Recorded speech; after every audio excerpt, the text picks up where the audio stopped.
กลุ่มบริษัทการค้าระดับสากลฉันจำไม่ได้ว่าเคยเข้าร่วมกลุ่มขายสินค้าอะไรนะคลาวท็อปวิลล่าพื้นที่3 เอเคอร์และราคาเพียง$1คลาวท็อปวิลล่าโครงการวิลล่าที่หรูหราที่สุดในเมืองพื้นที่3 เอเคอร์ในราคาแค่$1นี่นะล้อเล่นกันหรือเปล่านาฬิกาปาเต็กฟิลิปแบรนด์หรูระดับโลกในราคาเพียง$5บริษัทดูอีเกิลไม่ใช่บริษัทอันดับ1ในหลินไฮหรอกหรือหุ้น60%ในราคาแค่$6ความสูง1เซนติเมตรราคา$5ตรงนั้นเพิ่มอีก1เซนติเมตร$10นี่มันไร้สาระสิ้นดีถ้าอย่างนั้นด้วยเงิน$50ฉันก็ซื้อนี่ต้องเป็นกลุ่มวิชาชีพแน่ๆ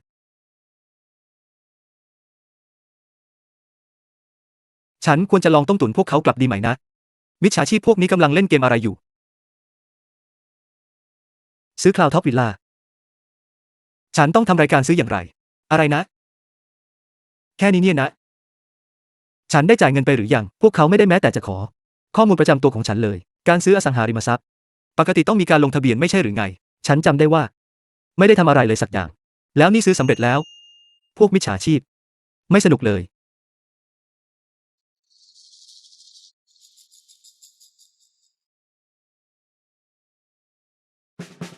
ให้ตายสิมันตัดเงินฉันจริงๆด้วยเดี๋ยวฉันมีเงินในวีแชทแค่$13เองนะมิจฉาชีพเฮงสวยพวกมันถึงกับแฮกระบบวีแชทของฉันเลยนี่มัน7:30แล้วสวยแล้วฉันต้องไปสายแน่ไปทำงานดีกว่ายี่ชิงอยู่เติ้งต้าหายผู้จัดการอสังหาริมทรัพย์ของอุตสาหดูเวลาด้วยคุณดูบ้างไหมว่านี่มันกี่โมงกี่ยามแล้วคุณยังสนใจบริษัทนี้อยู่หรือเปล่าคุณเอาแต่ใช้แรงงานพนักงานแถมยังยักยอกค่าจ้างคุณยังมีหน้ามาสั่งสอนผมอีกหรือคุณพูดว่าอะไรนะไม่มีอะไร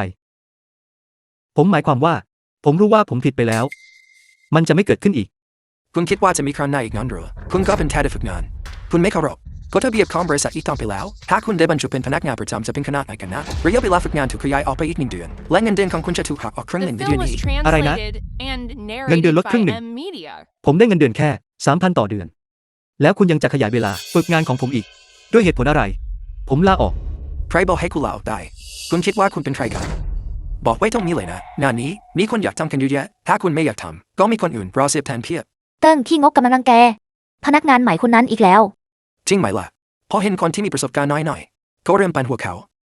แล้วก็อมเงินเดือนเขากระเป๋าตัวเองทุเรศสิ้นดีซุบซิบอะไรกันโปรเจกต์เสร็จหรือยังทำยอดได้ทำต้นไหมรับไปทำงานซะอะไรนะอยากจะตายผมหรือเอาสิลองดูเลยเข้ามาเลยผมจะจำเรื่องนี้ไว้แท็กแกนเอาหรือไอ้คนจนไว้มีเงินมากพอที่จะซื้อบ้านในลินไฮแห่งนี้แล้วค่อยมาคุยกันขอโทษนะครับคุณยี่สิงอยู่ที่นี่ไหมครับผู้หญิงคนนั้นสวยจังหุ่นดีมากแต่งตัวเซ็กซี่จังผมคือยี่ชิงอยู่คุณพัดลมตัวแทนอสังหาริมทรัพย์แล้วคุณล่ะคุณคือคุณยี่สิงอยู่ใช่ไหมคะเยี่ยมเลยดิฉันขอแนะนำตัวนะคะดิฉันเป็นนายหน้าสังหาของคลาวท็อปวิลล่าดิฉันมาที่นี่เพื่อหาลือเกี่ยวกับเอกสารสำหรับวิลล่าของคุณอะไรนะยี่ชิงอยู่ซื้อวิลล่าที่คลาวท็อปวิลล่างั้นหรอผมหูฝาดไปหรือเปล่านั่นมันคลาวท็อปวิลล่าเลยนะโครงการวิลล่าที่ดีที่สุดในหลินไหทั้งเมืองผมได้ยินมาว่าเพชรยอดมงกุฎของที่นั่นกว้างตั้ง3 เอเคอร์ยี่ชิงอยู่ไม่ใช่แค่ไอ้กระจอกหรอกหรือว่าเขาจะเป็นลูกคนด้วยที่พร้อมจะมาหาประสบการณ์ทุกคนหุบปากสาวสวยคนนี้คุณไม่ได้เข้าใจผิดไปใช่ไหมนี่คือผมคือหัวหน้างานของดิชิงอยู่เริ่มได้ไม่ผิดแน่ดิฉันเพิ่งได้รับคำสั่งเมื่อเช้านี้เองคุณยีคุณได้ชำระเงินเต็มจำนวนสำหรับคลาวท็อปวิลล่าของเราแล้วนี่คือใบเสร็จค่ะเชิญคุณตรวจสอบได้เลย$1,000,000ทำไมผมถึงจำเรื่องนี้ไม่ได้เดี๋ยวคุณบอกว่าผมซื้อวิลล่าเมื่อเช้านี้ครับใช่แล้วเป็นเมื่อเช้านี้เองคุณยี่คะได้โปรดปรานี้ด้วยหรือว่าทุกอย่างในแชทกลุ่มนั้นจะเป็นเรื่องจริงกลุ่มแชทอะไรครับ ไม่มีอะไรหรอก ไปจัดการเรื่องเอกสารกันเถอะ เอาเถอะ ไม่ต้องลำบากขนาดนั้นหรอกครับ คุณมีทรัพย์สินมากมายในชื่อของคุณ เราได้ยกเลิกข้อกำหนดจุกจิกทั้งหมดให้คุณแล้ว คุณเพียงแค่เซ็นชื่อตรงนี้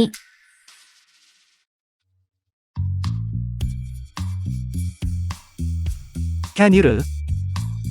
ได้ครับ คุณยี ดิฉันขอถามอะไรสักอย่างได้ไหมคะ คุณว่างตอนไหนคะ ดิฉันอยากจะเรียนเชิญคุณ ไปทานมื้อค่ำ ครั้งหน้า ต้องมีครั้งหน้าแน่นอน มีแน่นอนค่ะ ว่าแต่ โครงการคลาวท็อปวิลล่ามีความร่วมมือกับอูซานเรียลเอสเตทของเราหรือเปล่าคะ ได้สิครับ คุณหมายความว่ายังไงครับ เราสามารถเพิ่มความร่วมมือกับคุณได้ด้วยนะคะ สวัสดีครับ สวัสดีครับ ผมคือผู้จัดการโปรเจกต์วางใจได้เลยครับด้วยความสัมพันธ์กับท่านประธานยี่ชิงอยู่ ผมจะทุ่มเทให้กับโปรเจกต์นี้อย่างเต็มที่ คุณคะ ฉันเพิ่งถูกหัวหน้างานไล่ออกมา ฉันไม่ได้เป็นพนักงานที่นี่แล้วค่ะ ผมเข้าใจแล้ว คุณยี พอกลับไป ผมจะปรึกษากับผู้บริหารของเราดู อย่างไรก็ตาม เราไม่ค่อยพอใจ กับโครงการอสังหาของอูซานเท่าไหร่อยู่แล้ว ท่านประธานยี่ชิงอยู่คุณพูดอะไรนะ เมื่อกี้ผมแค่ล้อเล่นนะครับ ไม่ต้องห่วงนะครับ ผมจะเตรียมสัญญาจ้างงานของคุณอยู่นี่เลย จากนี้ไปอยากจะเข้ามาตอนไหนก็เข้ามาได้เลย เป็นไปได้ยังไงคะ นั่นไม่ถือว่าละเมิดนโยบายบริษัท อย่างสิ้นเชิงเลยหรือ พดเกณฑ์นะหรือไม่ใช่สิ่งที่คนตั้งขึ้นมาหรอกหรือไงท่านประธานยี่ชิงอยู่ไม่ครับ พี่ชายเมื่อกี้ผมผิดไปแล้วเดี๋ยวโปรดเห็นกันหน้าผมเถอะผมเสียโปรเจกต์นี้ไม่ได้จริง โครงการของคุณ เกี่ยวอะไรกับผม ไปกันเถอะ เรายังมีงานเอกสารต้องจัดการ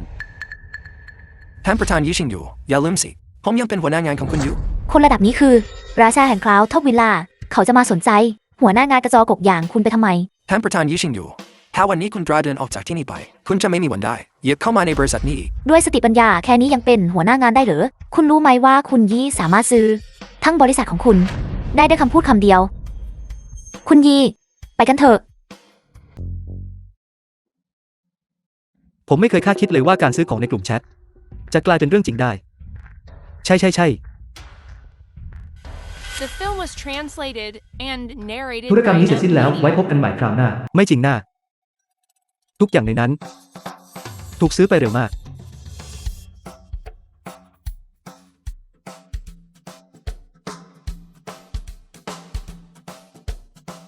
บ้าเอ๋ย ผมจำได้ว่าซื้อนี่ไป เพชรยอดมงกุฎของคลาวท็อปวิลล่า ไปในราคาแค่$1ใช่ไหมนะ อะไรมันจะแพงขนาดนั้น บ้าเอ๋ย ไม่มีบันทึกการซื้อขายหลงเหลืออยู่เลยเหรอ แต่ผมเหมือนจะจำได้ว่า มีหุ้นอะไรสักอย่าง ช่างเถอะกลับไปดีกว่า ไม่รู้ว่าจะโดนไล่ออกไหมนะ ถ้าไม่ใช่เพราะกลุ่มแชทนี้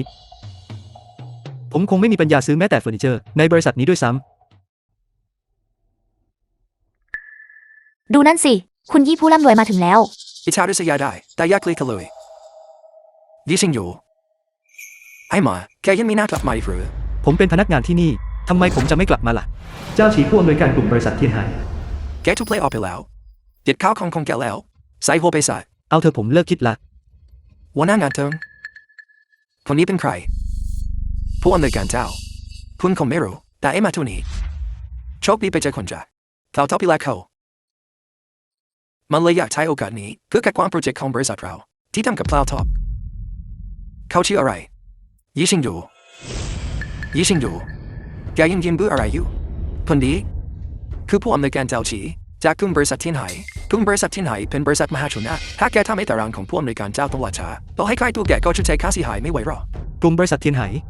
บริษัทมหาชนหรือ มันเป็นเรื่องใหญ่ขนาดนั้นเลยหรือไง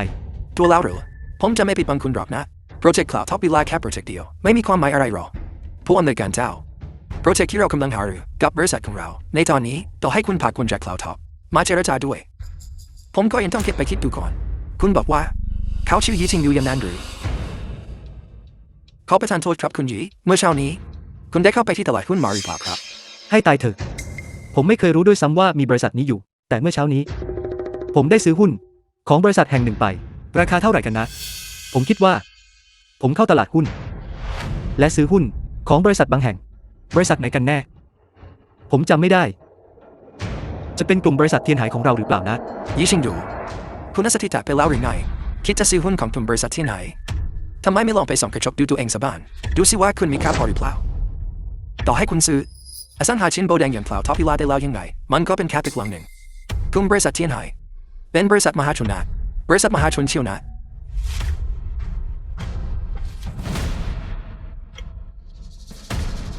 เจ้ามาทูดีผู้อำนวยการเจ้าโกรธแล้วนะพวกเขาลงแล้วขอโทษซะพวกป้าไปเลย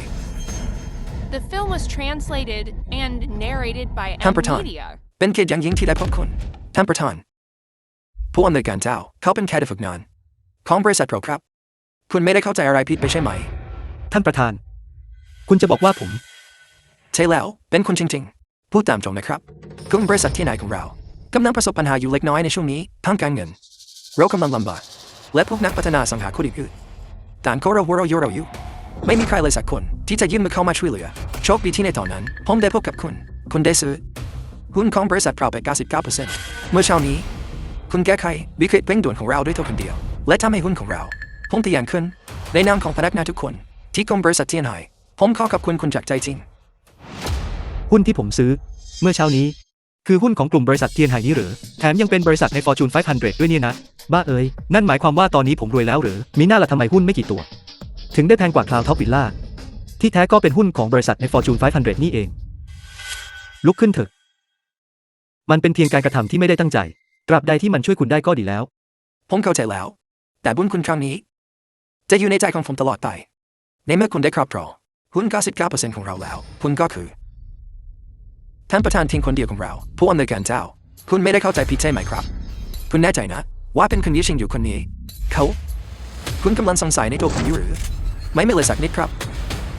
ไม่ต้องพูดอะไรอีกแล้วผมเคยคิดว่าบริษัทที่มอบคุณยี่ใช้ชีวิตอย่างสมถะจะมีอนาคตไกลขนาดนี้ตอนนี้ผมเห็นแล้วหากบริษัทเต็มไปด้วยคนอย่างคุณพวกเศรษฐศาสตร์ที่หิวกระหายแต่ผลประโยชน์น้ำบริษัทนี้ผมก็ไม่เห็นเหตุผลที่จะต้องร่วมมือกันอีกต่อไปผู้อำนวยการเจ้าผมไม่ทราบจริงๆครับผมผิดไปแล้วได้โปรดให้โอกาสผมอีกสักครั้งเถอะครับผมแค่ยี่ชิงดูไม่ครับท่านประธานยีก่อนหน้านี้ผมผิดไปเองผมเองที่เป็นคนดูถูกคุณได้โปรดเห็นแก่ความใจกว้างของคุณด้วยเถอะครับผมเสียสัญญานี้ไม่ได้จริงๆไม่เช่นนั้นบริษัทจะไล่ผมออกครับ คนอย่างคุณการถูกไล่ออกไม่ใช่เรื่องดีหรอกหรือผู้อำนวยการเจ้าใช่ไหมส่วนเรื่องการบริหารจัดการบริษัทในอนาคตของคุณก็ปล่อยให้เป็นไปตามนั้นเถอะผมจะไม่เข้าไปแทรกแซงกลับไปทำหน้าที่ผู้อำนวยการเจ้าของคุณต่อเถอะเรื่องการปรับเปลี่ยนบุคลากรในบริษัทของคุณผมก็จะไม่เข้าไปแทรกแซงเช่นกันสมกับที่เป็นท่านประธานนี้จริงๆคนยืนคงเอาแต่เขาไปเข้าขายเรื่องภายในพวกเขาคิดว่ามันจะช่วยปรับปรุงความสามัคคีภายในแต่ในความเป็นจริงมันกลับส่งผลเสียมากกว่าเจ้าเป็นคนที่มีวิสัยทัศน์จริงๆท่านประธานยี่ผู้ที่ถือหุ้นทั้งหมดไว้ในมือการตัดสินใจของคุณยอดเยี่ยมจริงฉลาดตายละผมเป็นเพียงเด็กฝึกงานในบริษัทเล็กๆเท่านั้นจะให้ผมไปมีส่วนร่วมในการบริหารงานผมคงทำไม่เป็นหรอกๆคุณยี่เติงตาไห่คุณถูกไล่ออกเก็บข้าวของคุณซะแล้วไปที่แผนกการเงินรับเงินเดือนแล้วออกไปซะอะไรนะคุณไล่ผมออกไม่ได้ผมอยากพบประธานบริษัทนี่เป็นการตัดสินใจของประธานบริษัทคุณยีท่านประธานอยากเชิญคุณไปที่ห้องทำงานเพื่อคุยกันสักหน่อย The film ประธาน was บริษัทอยากพบผม translated ได้ครับ and narrated ท่านประธาน by ยี M ผมยัง Media. มีธุระอย่างอื่นที่ต้องไปจัดการนี่คือบัตรนามของผมครับหากคุณต้องการสิ่งใดติดต่อผมได้ตลอดเวลาผมขอตัวกลับก่อนนะครับได้ถ้าอย่างนั้นผมจะไปพบท่านเดี๋ยวนี้แหละคุณยีกรุณารอสักครู่ครับ เลขาด้วยกันครับช่วยอ้อนวอนท่านประธานให้ผมที ออกไปให้พ้นเป็นเพราะคุณบริษัทถึงได้สูญเสียโปรเจกต์ใหญ่ไปถึง2โครงการที่ไม่ให้คุณชดใช้ค่าเสียหายก็นับว่าใจกว้างมากแล้วทั้งหมดเป็นความผิดของหมอนี่ผมยังไม่ได้บอกคุณยี่เลยว่าท่านประธานกำลังพักผ่อนอยู่ออกไปซะเก็บของคุณแล้วใส่หัวไปเดี๋ยวนี้เวลาที่ท่านประธานพักผ่อนท่านมักจะไม่สวมเสื้อผ้าเขาคงไม่บุกเข้าไปหรอกใช่ไหมลองมานึกดูแล้วผมยังไม่เคยไปที่สำนักงานของท่านประธานเลยก่อนหน้านี้ในฐานะเด็กฝึกงานต้อยต่ำผมไม่มีสิทธิ์แม้แต่จะเข้าพบท่านประธานด้วยซ้ำเหมือนฝันไปเลยแต่ว่าผมได้ยินมาว่าท่านประธานเป็นผู้หญิงแถมยังสวยมากอีกต่างหาก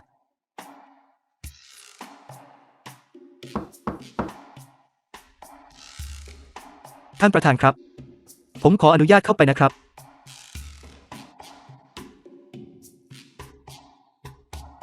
ทำไมไม่มีใครอยู่เลยล่ะ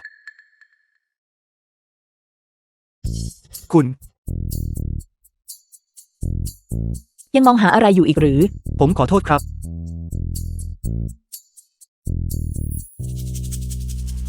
อูเฟยประธานบริษัทอสังหาริมทรัพย์อูซาน ยี่ชิงอยู่เข้ามาสิ ในฐานะประธานกรรมการของบริษัทเทียนไห่ คุณไม่รู้จักวิธีเคาะประตู ก่อนจะเข้ามาในสำนักงานของคนอื่นหรืออย่างไร ไปเรียนมารยาทมาจากไหนกัน ผมเคาะประตูแล้วนะครับ ไม่มีใครตอบผมเลยถือวิสาสะเข้ามา แล้วนั่นมันเป็นเหตุผลที่ทำให้คุณเดินดุ่มๆเข้ามาหรือ ขอบอกไว้เลยนะ ไม่เคยมีใคร กล้าบุกเข้ามาในสำนักงานของผม โดยไม่ได้รับอนุญาต ผมก็แค่เด็กฝึกงาน ใครจะไปคิดว่า คุณจะกำลังเปลี่ยนชุดอยู่ในสำนักงาน ผมเป็นประธานบริษัทนี้ ผมจะเปลี่ยนแปลงอะไรก็ได้ตามใจชอบ ใช่คุณเป็นผู้จัดการทั่วไป ใครบอกให้คุณหุ่นดีผิวพรรณงดงามขนาดนี้กันล่ะ คุณว่าอะไรนะ ไม่ใช่สิ ใครบอกให้คุณเป็นประธานบริษัทกันล่ะ ว่าแต่ทำไมถึงเรียกผมมาที่นี่ครับ บริษัทได้ตัดสินใจแล้ว ที่จะบรรจุคุณเป็นพนักงานประจำก่อนกำหนด ประธานอูคุณล้อผมเล่นใช่ไหมครับ คุณคิดว่าผมยังจำเป็นต้องได้รับการบรรจุเป็นพนักงานประจำอีกหรือ การที่บริษัทบรรจุคุณเป็นพนักงานประจำก็เป็นเพียงสวัสดิการที่บริษัทมอบให้คุณเท่านั้น หากบรรลุข้อตกลงความร่วมมือตำแหน่งรองประธานบริษัท คุณก็นั่งตรงนั้นได้เหมือนกัน ความร่วมมืออะไรครับ คนของกลุ่มบริษัทเทียนไห่ผู้อำนวยการเจ้าคุณเจ้าฉี เรื่องนั้น ง่ายมาก The film was translated and narrated by M Media. สวัสดีครับเจ้าฉี เรื่องนั้นช่วยกระชับความร่วมมือ ระหว่างกลุ่มบริษัทเทียนไห่กับบริษัทอสังหาริมทรัพย์อูซาน รับทราบผมจะปฏิบัติตามคำสั่งของคุณทุกอย่าง เรียบร้อยครับท่านประธานอูการได้เป็นคนคุมเกมมันเป็นแบบนี้นี่เอง รู้สึกดีชะมัด ขอบคุณครับ ไม่ใช่เรื่องยากอะไรเลยครับ แล้วเรื่องนั้นล่ะครับ ไม่มีอะไรแล้วครับ งั้นผมขอตัวก่อนนะครับ อย่าลืมนะครับว่าผมเป็นรองประธาน ในเมื่อคุณเป็นรองประธานบริษัทแล้ว คุณก็ควรจะปฏิบัติ หน้าที่ของคุณไม่ใช่หรือ ความรับผิดชอบอะไรครับ ช่วงนี้บริษัทกำลังถูกบริษัทลินไห่ก่อกวน คุณต้องจัดการเรื่องนี้ บริษัทลินไห่งั้นหรือ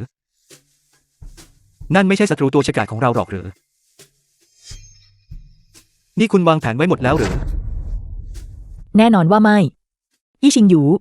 ผมจะไม่โกหกคุณ บริษัทกำลังจะล้มละลาย ผมไม่รู้ว่ากลุ่มบริษัทลินไห่ไปติดต่อกับนักพัฒนาอสังหาริมทรัพย์ได้ยังไง พวกเขาตั้งใจจะยึดคืน อาคารที่บริษัทของเรากำลังเช่าอยู่ ผมจนปัญญาจริง ๆ ได้โปรดช่วยผมด้วย ผมก็แค่เด็กฝึกงาน ทำไมจู่ๆปัญหาถึงถาโถมเข้ามาขนาดนี้ คุณกำลังพยายามจะ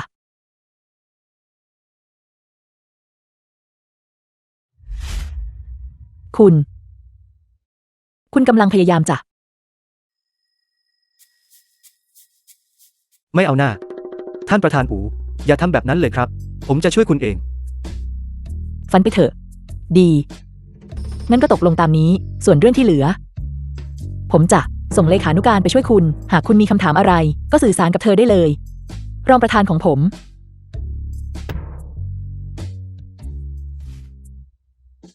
คุณนี่โดนแกล้งง่ายจริง ๆ หวังเฉียน เข้ามาหน่อย ต่อจากนี้ไปยี่ชิงหยู คือรองประธานบริษัทของเรา ไปดูสิ ว่าเขาต้องการอะไร หวังเฉียนเลขานุการบริษัท คุณมีหน้าที่ช่วยเหลือเขา เข้าใจแล้ว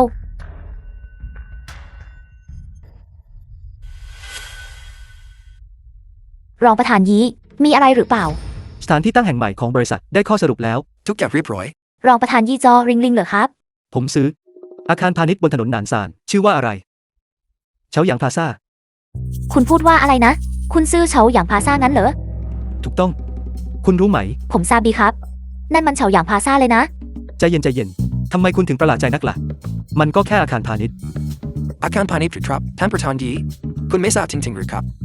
ว่าเจ้าอย่างภาษายิ่งใหญ่ขนาดไหน ขนาดไหนกัน เจ้าอย่างภาษาเป็นหนึ่งในสองห้างสรรพสินค้าชั้นนำของประเทศเรามูลค่าของมันสูงกว่าหลายหมื่นล้านดอลลาร์ ไม่แปลกใจเลยว่าทำไมถึงแพงนัก มันราคาสูงอยู่ไม่น้อย เป็นเงินหยวนท่านประธานยีดูสิครับเราจะย้ายสำนักงานใหญ่ของตรงบริษัทเทียนไห่ไปที่เจ้าอย่างภาษาดีไหมครับ แน่นอน ผมซื้อทั้งอาคารเลย ต่อให้บริษัทอุตสานย้ายเข้ามา ก็ยังมีพื้นที่เหลือเฟือ แน่นอนอยู่แล้ว ด้วยขนาดของบริษัทเราคงไม่ใช้พื้นที่แม้แต่ 1% ของเชาหยางพาซาด้วยซ้ำ เราทุกคนเป็นส่วนหนึ่งของบริษัทเดียวกัน อย่าถ่อมตัวไปเลยรอเดี๋ยวจะมีคนมาจัดการเอกสารให้ผม คุณสามารถย้ายเข้ามาได้เลย1สำนักงานต่อ1คนไม่1ชั้นต่อ1คน ขอบคุณครับท่านประธานยีไม่ต้องกังวลผมจะจัดการเรื่องเอกสารให้ในภายหลังผมรับประกันว่าทุกอย่างจะเรียบร้อย ผู้อำนวยการเจ้า ผมเป็นเลขานุการของประธานกรรมการยี่เรื่องงานเอกสารต่างๆ ควรให้ผมเป็นคนจัดการ เดี๋ยวสิคุณมาเป็นเลขานุการของท่านประธานยี่ตั้งแต่เมื่อไหร่อย่าคิดว่าฉันไม่รู้นะเธอเป็นเลขานุการของประธานอุชชาเรื่องนี้ต้องเป็นหน้าที่ของฉันอย่ามาแย่งงานฉันเลย คุณเป็นถึงผู้อำนวยการบริษัทใหญ่ เรื่องเล็กน้อยพวกนี้ควรปล่อยให้เป็นหน้าที่ของพวกเรา ที่จะจัดการเอง พอได้แล้วตามใจคุณเลย ผมจะขึ้นไปเดี๋ยวนี้ เพื่อแจ้งข่าวดีให้กับประธานอูออกไป วางใจเถอะครับ เดี๋ยวอย่าคิดว่าฉันไม่รู้นะเธอแค่อยากจะประจบท่านประธานยีไม่มีทางหรอกบอกไว้เลยเรื่องนี้ต้องปล่อยให้เป็นหน้าที่ของฉัน ผู้อำนวยการเจ้ายังมองไม่ออกอีกหรือไง เห็นอะไร ลองคิดดูสิ ถ้าคุณเป็นมหาเศรษฐี คุณจะมาทำงานในบริษัทเล็กกอย่างนี้เหรอ แล้วยังจะมาแก้ปัญหาให้หัวหน้าตัวเล็กๆ ด้วยการซื้อเชาหยางพาซาทั้งตึก เพียงเพื่อใช้เป็นพื้นที่สำนักงานน่ะเหรอ นั่นมันปกติหรือเปล่าล่ะ คุณจะบอกว่า ความสัมพันธ์ระหว่างประธานอูกับประธานกรรมการยี่ไม่ธรรมดาอย่างแน่นอน และประธานอู ในฐานะเลขานุการของประธานอู และตอนนี้ฉันก็เป็นเลขานุการของท่านประธานยี่ด้วย เรื่องนี้ควรเป็นหน้าที่ของฉันที่ต้องจัดการ และประธานอูบอสจิง ประธานอูเรื่องนั้นได้รับการแก้ไขแล้วซูไม่ซานนี่ใคร นี่คือซูเวซานจากกลุ่มบริษัทลินไห่ประธานซู มาจากบริษัทลินไห่คู่แข่งของบริษัทมาปรากฏตัวถึงหน้าประตูเรา ประธานอูไอ้หมอนี่เป็นใครกัน ถึงได้คอยปกป้องคุณขนาดนี้เขาเป็นคนของคุณยันโร ระวังปากของคุณไว้ด้วย ผมเป็นรองประธานของบริษัทนี้ คุณไม่ได้รับเชิญให้มาที่นี่กรุณาออกไป ไม่อย่างนั้น ผมจะเรียกตำรวจ ชิงหยูอย่าพูดจาไร้สาระ ประธานซู ผมขอโทษด้วยครับ เขาไม่รู้อะไรเลย ได้โปรดอย่าถือสาเขาเลยครับ ฉันไม่คิดแบบนั้นนะคุณไม่ได้รู้สึกผิดเลยสักนิดประธานอูท่าที่แบบนี้มันอะไรกันถ้าเป็นแบบนั้นก็ไม่มีอะไรต้องคุยกันอีกฉันจะเรียกคนของฉันเดี๋ยวนี้เพื่อจะเลิกสัญญาบริษัทของคุณคอยดูให้ดีเถอะบริษัทของคุณต้องล้มละลายแน่ ประธานซู คุณพอจะให้เวลาเราอีกสัก 2-3 วันได้ไหม ถ้าเราต้องย้ายบริษัทตอนนี้ โครงการมากมายของบริษัทเราคงต้องหยุดชะงัก กระแสเงินสดคงขาดมือ แล้วนั้นมันเกี่ยวอะไรกับเราในสัญญาระบุไว้ชัดเจนวันนี้คือสิ้นตายสุดท้าย แต่สัญญาฉบับนั้นมันเป็นกับดักที่คุณวางไว้ให้ผม คุณพูดแบบนั้นได้ยังไงมันเขียนไว้เป็นหลายอักษรคุณเซ็นมันด้วยตัวเองนะอูเฟยเราจะไปวางกับดักคุณได้ยังไง ถ้าอย่างนั้นถ้าไม่ใช่คุณที่คุกคามหุ้นส่วนของผมทำไมผมถึงต้องเซ็นสัญญาฉบับนี้ด้วย เราต้องยึดตามหลักฐานคุณหาว่าฉันข่มขู่พวกเขาหรือหลักฐานอยู่ที่ไหนล่ะ คุณ ประธานอูอย่างที่ฉันเคยบอกไปตราบใดที่คุณยอมมาใช้เวลาค้างคืนกับฉันเงื่อนไขในสัญญาของเราก็ไม่ใช่ว่าจะตกลงไม่ได้ ไม่มีทางฝันไปเถอะ อูเฟยอย่าเนรคุณให้มากนักเลยในเมื่อเป็นแบบนั้นคุณก็ย้ายออกไปเดี๋ยวนี้เลยตึกนี้ทั้งตึกเป็นสมบัติของฉันฉันบอกให้คุณออกไปวันนี้ก็คือต้องออกไปไม่ต้องรอถึงพรุ่งนี้หรอก คุณ ดังนั้นเอาจริงๆนะฉันแนะนำให้ The คุณยอม film รับ was ซะดีกว่า translated ถ้าคุณย้ายออกไป and คุณก็ต้องล้มละลาย narrated by M แต่ถ้า Media. คุณมาเป็นของฉันคุณจะมีทุกอย่างที่คุณต้องการ ได้ ผมจะย้ายออก ประธานอูคุณควรคิดเรื่องนี้ให้ดีๆนะ ผมคิดทบทวนดูแล้ว ทุกคนฉันมีเรื่องจะแจ้งให้ทราบต่อจากนี้ไปชั้นนี้เป็นของฉันบริษัทลินไฮส่วนอุตสาหสังหาริมทรัพย์ของคุณไม่มีพื้นที่สำนักงานอีกต่อไปคุณกำลังจะล้มละลายใครที่อยากมาทำงานที่บริษัทลินไฮของฉันเชิญมาสมัครได้เลยมาลงชื่อกับฉันได้เงินเดือนทุกคนจะเพิ่มขึ้นอีก 30% ซูเวซาน คุณมันคนเลว ประธานอูทำไมคุณถึงพูดแบบนั้นล่ะนี่มันเป็นเรื่องปกติของการแข่งขันทางธุรกิจโทษตัวเองเถอะที่ไรดิ้งสาเกินไป ซูเวซาน ผมยอมย้ายออกไปจนล้มละลาย ดีกว่าต้องเห็นหน้าคุณอีก ได้มาดูกันว่าคุณจะย้ายไปที่ไหน ยี่ชิงหยู ผมต้องขอโทษด้วย บริษัทของผมกำลังจะล้มละลาย ผมไม่เคยคาดคิดมาก่อน คุณในฐานะรองประธาน เพิ่งจะรับตำแหน่งได้แค่ครึ่งชั่วโมงเองนะ เราแค่เปลี่ยนบริษัท สถานที่ตั้งสำนักงานทำไมถึงพูดเรื่องล้มละลายได้ง่ายจัง พูดง่ายแต่ทำยากนะครับ ผมเพิ่งทราบเรื่องการย้ายสำนักงาน เมื่อวานนี้เอง ถ้าเราต้องย้ายบริษัทตอนนี้ เราก็ต้องไปหาที่ตั้งใหม่ แต่บริษัทของเรา มีโครงการที่อยู่ระหว่างการส่งมอบจำนวนมาก หากเราย้ายไป โครงการเหล่านี้ต้องหยุดชะงักลง ค่าปรับจากการผิดสัญญาจะเป็นจำนวนมหาศาลจนไม่มีทางจ่ายไหวบริษัทคงต้องประกาศล้มละลาย ถ้ามันเป็นแค่เรื่อง การหาสถานที่ใหม่ นั่นมันง่ายมาก ผมเลือกที่หนึ่งไว้แล้ว มันอยู่ที่เฉาหยางพลาซ่า เจ้ายังภาษางั้นหรืออูเฟยคุณไปจ้างเจ้าเด็กเลยคนนั้นมาจากไหนกัน เฉาหยางพลาซ่างั้นหรือ ถูกต้อง ฉันมารอประธานบริษัทของคุณคงสติแตกทอแรงกดตาลาละมั้งเจ้ายังภาษานั่นคือภาษาที่ใหญ่เป็นอันดับ2ของประเทศเลยนะขนาดทุนบริษัท TNI ที่ติดอันดับ Fortune 500 ยังไม่มีปัญญาไปเช่าพื้นที่ตรงนั้นเลยคุณคิดว่าคุณคู่ควรหรือ ชิงหยู ผมรู้ว่าคุณต้องการปลอบใจผม แต่คำพูดเล่นๆของคุณมันก็มีขอบเขตบ้างไม่ใช่หรือเฉาหยางพลาซ่าแห่งนี้ไม่ใช่ที่เราจะฝันถึงได้เลย ใครจะล้อคุณเล่นกัน ผมเพิ่งซื้อ ทั้งเฉาหยางพลาซ่า ฉันฟังไม่ผิดใช่ไหมไอ้โงนี่บอกว่ามันซื้อตึกนี้ทั้งตึกเลยมันคิดว่ามันจะโมโดยไม่ต้องรับผลที่ตามมาได้งั้นหรือ ชิงหยู ผมรู้ว่าคุณต้องการปลอบใจผม แต่ได้โปรดหยุดพูดเล่นแบบนี้เถอะ ฉันพอจะเดาออกแล้วเราประธานของคุณคนนี้มันเสียสติไปแล้วแน่ หยุดหัวเราะเถอะเจ้าคนงี่เง่า ๆคุณฉันทำระวังปากหน่อยแกเชื่อไหมว่าแค่คำพูดเดียวของฉันก็ทำให้แกไม่มีวันเดินออกไปจากประตูนี้ได้เลย ผมไม่เชื่อหรอก คอยดูให้ดีเถอะ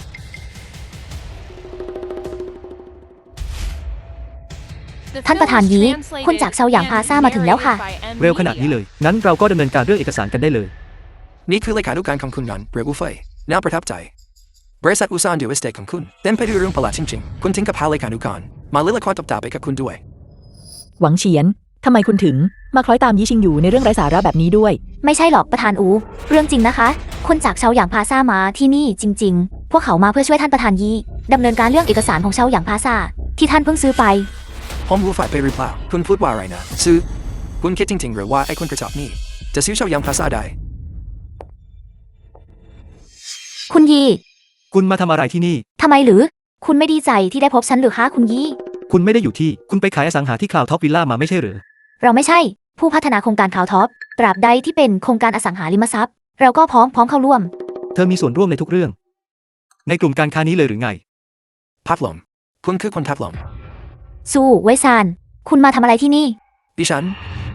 เขามาที่นี่ เพื่อทวงคืนชั้นนี้ เขาบอกว่า นี่เป็นทรัพย์สินของเขา คุณยี ผมคิดว่าน่าจะมีความเข้าใจผิดกันนะครับ ตึกนี้เป็นทรัพย์สินของเรา ส่วนซูเว่ยซานคนนั้น ก็เป็นเพียงผู้รับเหมาที่เราจ้างมา ผมเข้าใจแล้ว แต่ว่า กระบวนการคัดเลือกของบริษัทคุณ ยังรัดกุมไม่พอ เขาเพิ่งลบหลู่ประธานอู ประธานอูคนไหน ถ้าผมบอกว่าเธอเป็นผู้นำบริษัทของผม ตัวตนของผมจะถูกเปิดเผยไหม ถึงอย่างไรผมก็แค่ ซื้อตึกนี้ผ่านกลุ่มวีแชทเท่านั้น แน่นอนว่าต้องเป็นประธานอูแห่งอูซานเรียลเอสเตทเธอคือแฟนของผม ประธานอูได้โปรดให้ความร่วมมือด้วย เข้าใจแล้ว คุณ มีแฟนแล้วหรือ ไม่เพียงเท่านั้น เขายังลบหลู่ผม และพูดว่าเขาต้องการแฟนของผม ให้ใช้เวลาค้างคืนกับเขา เขาจะยอมเลื่อนกำหนดการ ก็น่าจะเพียงพอที่จะเลื่อนมันออกไปแล้ว เวลาทำธุรกรรมในสัญญา คุณพัดลม กระบวนการว่าจ้างของบริษัทคุณไม่น่าประทับใจเท่าไหร่เลย ผมเริ่มพิจารณาใหม่แล้วว่า ผมควรส่งมอบโครงการเฉาหยางพลาซ่าให้คุณดีไหม คุณยี ได้โปรดอย่าเพิ่งใจร้อนไปเลยครับ ผมจะให้คำตอบที่น่าพอใจกับคุณอย่างแน่นอน สู้ไว้ซานคุณนี่มันเหลืออดจริง คุณพัดลมมันไม่ใช่อย่างที่คิดนะคะได้โปรดฟังคำอธิบายของดิฉันก่อน ๆ มีอะไรต้องอธิบายอีก อย่าคิดว่าผมไม่รู้ เรื่องสกปรกที่คุณทำรับหลังผม คุณพัดลมดิฉันดูว่าดิฉันผิดไปแล้ว บอกไปก็ไม่มีประโยชน์ ถ้าคุณยีให้อภัยคุณในวันนี้คุณก็อาจจะรอด แต่ถ้าคุณยีไม่พอใจในวันนี้ แล้วผมเสียธุรกิจเฉาหยางพลาซ่าไป คุณได้ใช้ชีวิต ที่เหลืออยู่ในคุกแน่ คุณยีดิฉันดูว่าดิฉันผิดได้โปรดเมตตาด้วยเถอะค่ะดิฉันมีทั้งพ่อแม่ที่แก่ชราและลูกที่ยังเล็กทุกคนต้องพึ่งพาเงินจากดิฉันเข้าคุกไม่ได้จริง คุณไม่ควรมาบอกเรื่องนี้กับผม คุณควรไปคุยกับประธานอูโดยตรง ผมจะดูว่าแฟนของผม The จะ film ตัดสิน was ใจให้อภัยคุณไหม translated and narrated by M. ๆประธาน Media. อูได้โปรดเห็นแก่ความใจกว้างด้วยเถอะค่ะ เรื่องนี้ผมฝากไว้กับคุณแล้วกัน ประธานอูอ่อนโยนขนาดนี้เสมอเลยเหรอ ประธานบริษัทที่เป็นหญิงแกร่งก็น่ารักได้เหมือนกันนะ ผมเชื่อในความยุติธรรม คุณยี ผมเข้าใจแล้วครับ ยุติธรรม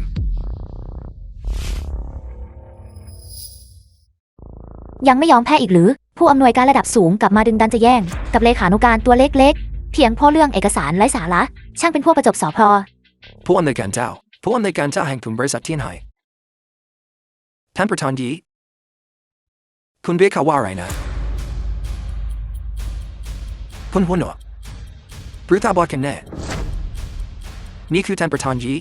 แห่งกลุ่มบริษัทเทียนไห่ของเราประธานกรรมการกลุ่มบริษัทเทียนไห่ท่านประธานยีนี่คือ คู่แข่ง ผู้แข่งชื่ออะไรนะ ที่เรียกว่าอะไรนะลิ้นไห่ ลินไฮ ถูกต้อง ผมรับทราบแล้วครับเมื่อผมกลับไปผมจะจัดการพวกเขาอย่างเต็มกำลัง น่าสมเพชจริงๆ บริษัทเล็กกกที่แม้แต่จะจัดการเรื่อง IPO ยังทำไม่ได้กลับถูกเป้าหมายของบริษัทระดับ Fortune 500 กลุ่มบริษัทเทียนไห่ ใครกัน สวัสดีค่ะ ดิฉันเป็นตัวแทนฝ่ายขาย คุณเรียกดิฉันว่าคุณพัดลมก็ได้ค่ะ ครั้งนี้ดิฉันมาเพื่อพบคุณยี เพื่อหารือเรื่องความร่วมมือในโครงการเฉาหยางพาซา คุณพัดลมใช่ไหมครับ สวัสดีครับสวัสดี ผมเจ้าฉีครับเรื่องเอกสารใดๆผมสามารถจัดการให้ได้ คุณพัดลม ผมเป็นเลขานุการของท่านประธานยี ผมควรเป็นคนที่ประสานงานกับคุณ ไหมคะทำไมเธอต้องไปอยู่ทุกที่เลยคุณพัดลมอย่าไปฟังเรื่องไร้สาระของเธอเลยค่ะเธอเป็นแฟนของท่านประธานยีเลขานุการของประธานอุค่ะฉันต่างหากที่เป็นผู้ใต้บังคับบัญชาโดยตรงของท่านประธานยีดังนั้นหากมีเรื่องอะไรให้มาหาฉันเพื่อจัดการ เจ้าชี คุณเป็นถึงผู้อำนวยการที่เทียนไห่ มาแย่งงานกับเลขานุการเนี่ยนะ คุณบ้าไปแล้วหรือ นั้นเพราะท่านประธานยีไว้ใจให้ฉันบริหารบริษัทแทนท่านไหมคะคุณเป็นเลขานุการของประธานกูทำไมวันนี้ถึงมาแย่งงานฉันทำล่ะคะงานของบริษัทประธานกูทำเสร็จแล้วหรือยังทำไมคุณถึงมาอยู่ที่นี่คุณมาที่นี่ทำไมคุณมาขโมยงานฉันทำไม คุณพัดลม เกี่ยวกับโครงการนั้น ไปติดต่อ2 คนนั้นได้เลย ไม่ต้องผ่านผมแล้ว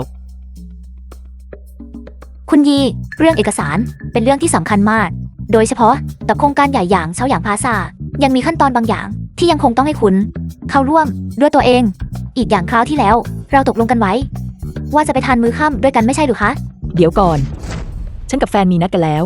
ฉันมีนัดทานมื้อค่ำกับเขาคืนนี้ ประธานอู พวกคุณ2 คนเป็นแค่ แฟนกัน ยังไม่ได้แต่งงานกันเสียหน่อย คุณกำลังทำเกินหน้าที่ไปหรือเปล่า นี่เป็นเรื่องส่วนตัวของฉัน มันเกี่ยวอะไรกับคุณด้วย ก็แล้วแต่จะมองค่ะ มันไม่ใช่เรื่องของทางเลือกของคุณยี คุณยีเคย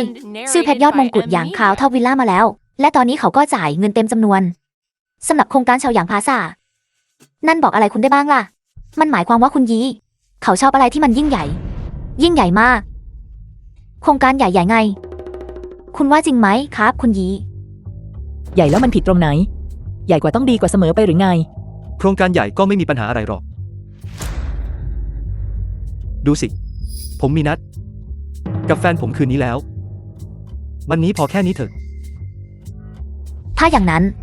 ผมก็จะไม่รบกวนเวลาของคุณแล้ว เรื่องเอกสารล่ะ ผมจะจัดการกับพวกเขาเอง อีกอย่างนะครับคุณยี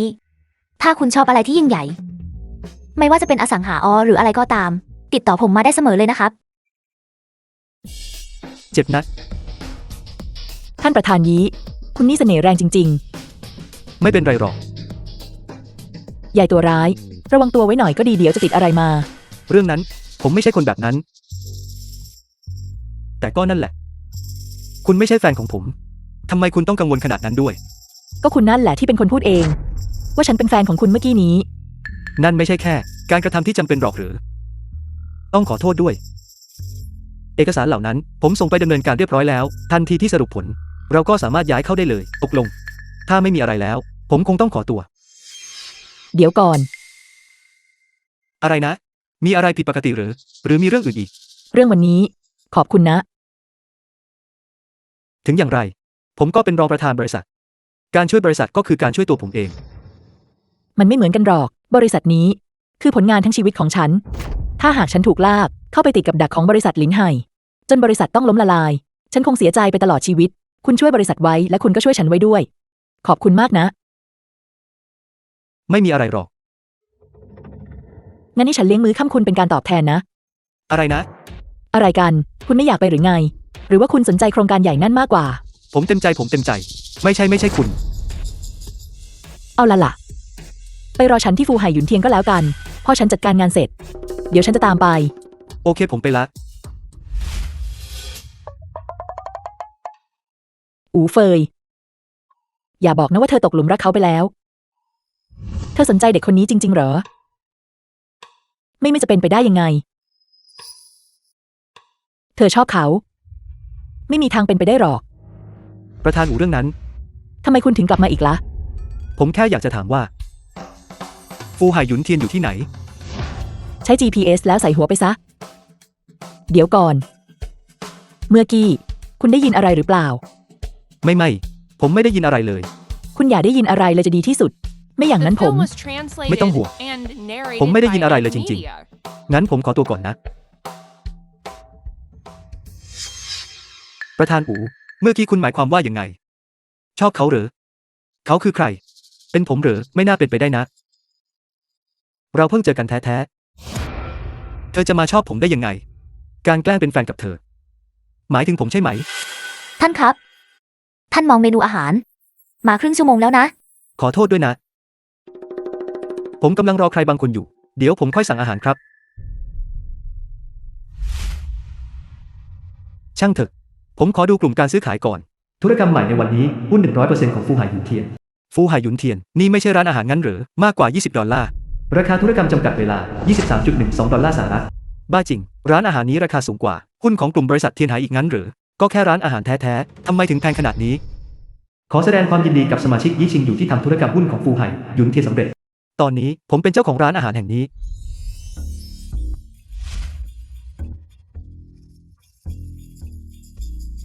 มันก็หรูหราดีอยู่หรอก แต่ไม่เห็นจำเป็นต้องตั้งราคาแพงขนาดนี้เลย อะไรที่ทำให้มันแพงขนาดนี้กัน หยุดนะฉันกำลังทำงานอยู่ คุณเป็นผู้จัดการไม่ใช่เหรอกลัวอะไร ยี่สิงหยู ไม่นึกเลยว่า เราจะได้พบกันอีก วิธีที่คุณพูดนั่น ฟังดูเหมือนตัวร้ายจริงๆเลยนะ นี่คือ ผู้จัดการเสียงแห่งฟูไห่ยุนเทียน เวิร์นฮาว เขาคือคนที่ฉันเคยเล่าให้คุณฟัง ยี่สิงหยู งั้นตระกูลซุนก็ล้มละลายไปแล้ว แล้วเธอก็หา4 คนใหม่ได้แล้วสินะ เขาเป็นแค่ประธานบริษัทเล็กๆเท่านั้นแหละปลาที่อยู่ในถึงเอาหน้ามาโผล่ที่ฟูหายยุนเทียนอันนี้ เขาถึงขั้นอ้างว่า ตัวเองเป็นประธานของกลุ่มบริษัทเทียนไห่ กลุ่มบริษัทเทียนหายสายปานทางการเงินของเทียนหายย่ำแย่มาพักใหญ่แล้ว พวกเขากำลังจะถูกถอดออกจากตลาดหลักทรัพย์เมื่อเรียนก่อนพวกเขายังมาหาเราเพื่อขอระดมทุนอยู่เลยเรายังไม่สนใจพวกเขาด้วยซ้ำเขาเป็นประธานกรรมการงานหรูประธานกรรมการของบริษัทที่ใกล้จะล้มละลาย เขาแค่ชอบทำตัว เบ่งบารมีคนอื่น ต่อให้เทียนหายยังดีอยู่ก็เทียบกับฟูหายยุนเทียนของเราไม่ได้หรอกเราคือส่วนกลางของเหล่าชนชั้นนำทางธุรกิจทั้งมูลค่าทางการตลาดและอิทธิพลของเราเหนือกว่าเทียนหายหลายเท่า ผู้จัดการเสียง เวิร์นฮาว ไล่ผู้ชายคนนี้ออกไปซะ คืนนี้ฉันจะตอบแทนคุณอย่างงาม คุณมีเวลา10 นาทีใส่หัวออกไปเดี๋ยวนี้ คุณเป็นบ้าอะไรไป ผมมาที่นี่เพื่อทานอาหาร ผมเป็นลูกค้า ผมเป็นผู้จัดการที่นี่ผมบอกให้ใส่หัวไปไงนั้นคุณก็ออกไปสิ คุณบอกว่าคุณเป็นผู้จัดการ The งั้นเหร film อ was translated ดูเหมือนว่า and การบริหารจัดการ narrated ที่ฟู by หาย Ed หยุนเทียน Media. แห่งนี้ จะมีปัญหาอยู่ไม่น้อยเลยนะ ต้องมีการจัดการครั้งใหญ่เสียหน่อยแล้ว คุณคิดว่าคุณเป็นใครกันฟูหายยุนเทียนสถานที่ระดับไฮเอ็นแบบนี้ไม่ใช่ที่สำหรับคนอย่างคุณ ร้านอาหารแห่งนี้ มันระดับไฮเอ็นขนาดนั้นเลยหรือไง ไอบอนนอกเร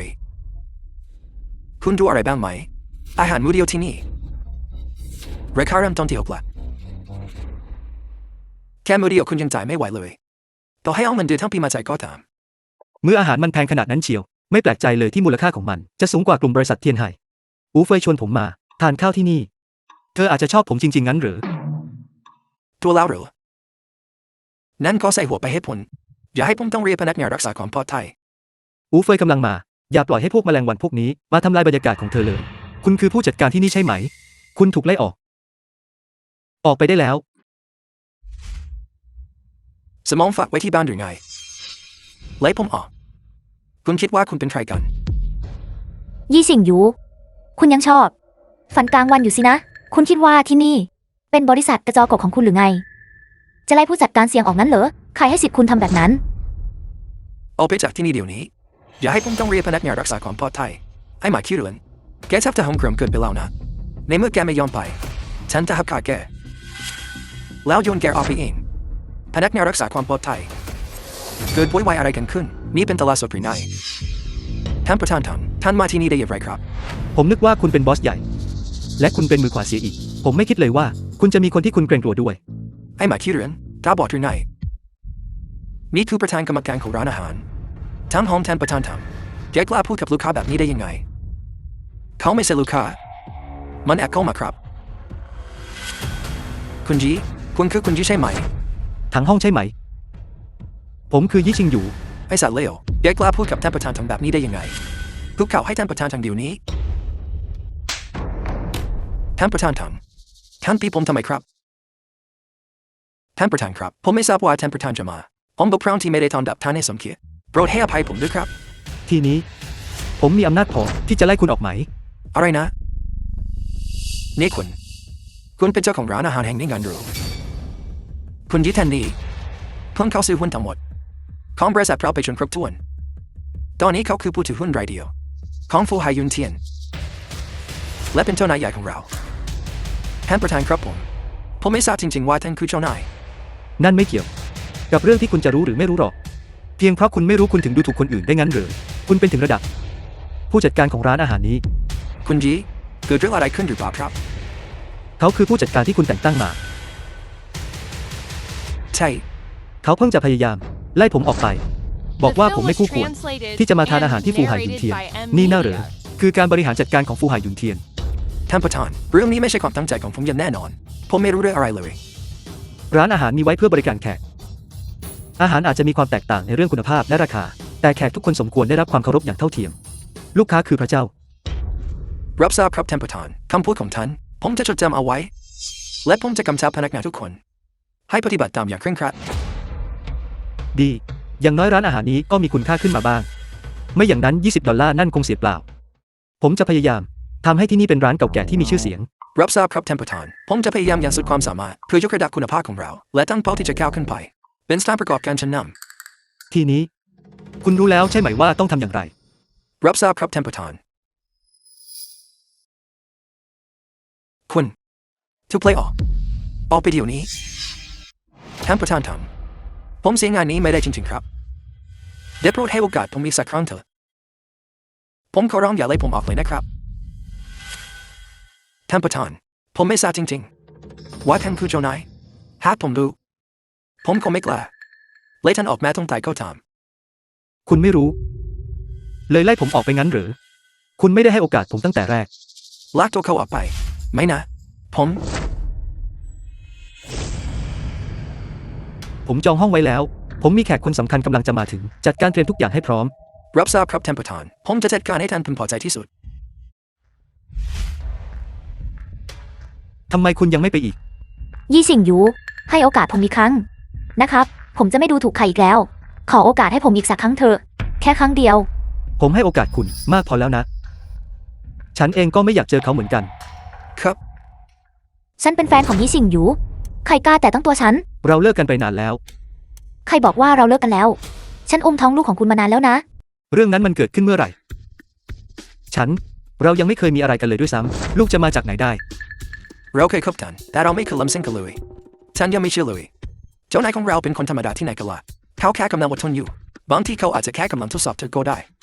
พวกเราไม่เข้าใจโลกของคนด้วยหรอ เขาถึงกับจำลูกในท้องตัวเองไม่ได้เลยเหรอ บอกให้รู้นะ จะมาบอกเลิกฉันน่าไม่มีทาง คุณต้องไปถามเด็กในท้องฉันก่อน ว่าเขาจะยอมไหม อย่ามาไร้เหตุผลหน่อยเลย บอกให้รู้นะ เราเลิกกันได้ แต่ต้องจ่ายค่าชดเชยการเลิกรามาก่อน ไม่อย่างนั้นฉันจะ ไม่อย่างนั้นจะทำไม ลูกของคุณ คงเป็นของพวกเขาใช่ไหมล่ะ เป็นไปไม่ได้ คุณเป็นใคร เรื่องนี้เกี่ยวอะไรกับคุณ ฉันน่ะเหรอ ฉันเป็นแฟนของยี่ชิงหยู คุณนอกใจฉันเหรอ ยี่ซิงอยู่คุณทรยศฉัน คุณเสียสติไปแล้วหรือไง The film was เราเลิกกันไปตั้งนานแล้ว translated and narrated ไม่ by เราไม่ได้นอกใจ Amnesia. คุณเลิกกับฉันไม่ได้ คุณทำไม่ได้ ฉันไม่อยากเสียเวลาพูดกับเธอแล้ว ครับลากตัวเธอออกไป ยี่ซิงอยู่ คุณเลิกกับฉันไม่ได้ ที่รัก เราไปทานข้าวด้วยกันเถอะ ใครคือที่รักของคุณ คุณเป็นคนบอกเองว่าคุณเป็นแฟนผม ฉันก็แค่พูดไปอย่างนั้น เพื่อช่วยคุณให้พ้นจากสถานการณ์ขับขัน มันไม่เหมือนกับที่บริษัทคราวที่แล้ว ถือว่าหายกันนะ เอาเธอไปทานข้าวก่อน ฉันขอเตือนคุณไว้นะ ที่ฉันพูดไปแบบนั้น ก็เพื่อช่วยคุณจริงๆ อย่าคิดมากไปเลย แล้วทำไม คุณถึงไปสืบเรื่องพวกนั้น และถ่ายรูปพวกนั้นมา คุณเป็นพนักงานของผม ผมก็ต้องตรวจสอบให้ชัดเจนเป็นธรรมดา สงสัยผมคงคิดมากไปเอง เธอไม่สนใจความคิดผมเลยสักนิด คุณเป็นประธานบริษัทที่ดีจริง ถ้าเขาไม่ได้สนใจคุณ แล้วทำไมต้องไปสืบเรื่องเขาด้วย ฉันคิดมากไปเองหรือเปล่านะ เขาไม่ได้มีความรู้สึกอะไรกับฉันเลยสักนิด ๆ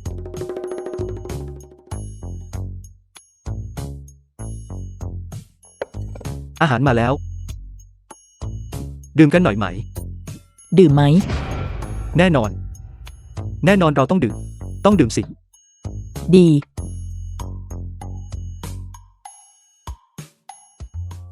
ดื่มช้าๆหน่อย ดื่มให้หมด ทำไมคุณถึงหยุดละ คุณดื่มไปเยอะแล้วนะ คุณยังไม่รู้เลยด้วยซ้ำว่าบ้านตัวเองอยู่ที่ไหน ผมคงไม่มีทางเลือกนอกจากพาคุณไปที่พักของผม ที่ของคุณเหรอ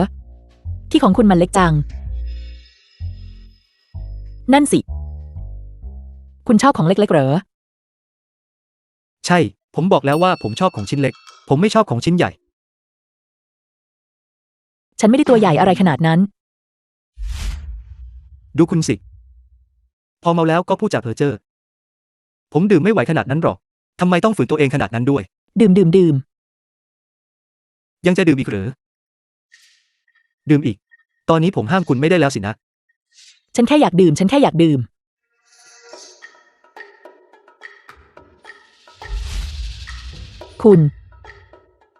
คุณชอบฉันไหม ใครชอบคุณกัน โกหก คุณชอบฉันจริงๆนั่นแหละ ถ้าคุณไม่ได้ชอบฉัน ฉันก็คงถูกรังแกไปแล้ว ทำไมคุณถึงแคร์ฉันขนาดนี้ เพราะว่า คุณเป็นเจ้านายผม ผมเลยต้องช่วย ฉันไม่ใช่เจ้านายใคร ฉันเป็นแค่ คนที่ถูกทอดทิ้ง ไม่เหลืออะไร The เลย film was translated พ่อแม่ไม่รัก and ฉัน narrated by M Media. ญาติพี่น้องก็ไม่ชอบฉันเหมือนกัน ฉันจะบอกความลับอะไรให้ แฟนของฉัน นอกใจฉัน ทำไมพวกเขาถึงไม่รักฉันกันนะ ให้ตายสิ นี่เป็นสิ่งที่ผมควรได้ยินหรือเปล่า ประธานอู คุณเมาแล้ว ฉันไม่ได้เมา ถ้าคุณชอบฉันก็แค่พูดออกมาสิ แต่คุณก็ไม่ยอมบอก ฉันอาจจะตอบตกลงไปแล้วก็ได้ ฉัน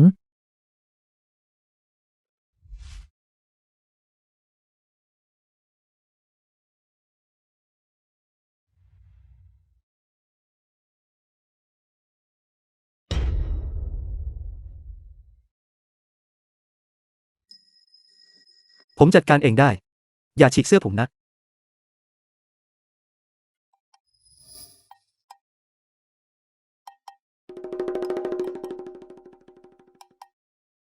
เรามาถึงขั้นนี้กันแล้ว แล้วคุณก็หลับไปอีก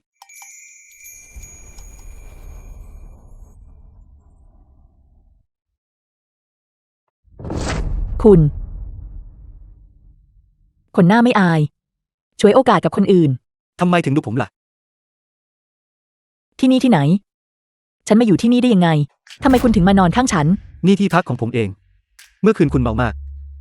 ผมอยากพาคุณกลับบ้าน แต่ผมไม่รู้ว่าคุณอยู่ที่ไหน คุณเอาแต่กอดผมไว้ไม่ยอมปล่อยให้ผมไปไหนเลย ผมเลยไม่มีทางเลือกนอกจากพาคุณมาที่นี่ ฉันกอดคุณไว้ได้ยังไง ใช่ ผมต่างหากที่เป็นคนกอดคุณ เมื่อคืน คุณรุกหนักมาก พูดอะไรทำนองว่า ฉันชอบคุณ ฉันกอดคุณไว้ได้ยังไง ฉันชอบคุณ หน้าไม่อาย ของฉันราคาแพงมาก ห้ามแต่ต้องอะไรทั้งนั้น เมื่อคืนนี้ ฉันพูดอะไรไปอีก เมื่อคืนคุณยังพูดอีกว่า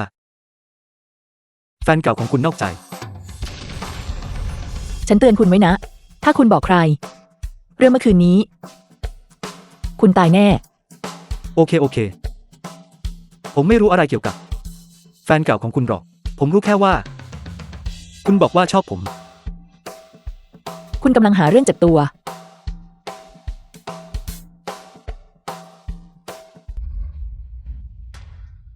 ขอโทษทุกคนด้วยครับ ผมมาสาย รถติดอย่างกับนรกเลย จริงอยู่เรากำลังรอคุณอยู่พอดีเลยเชิญนั่งสิ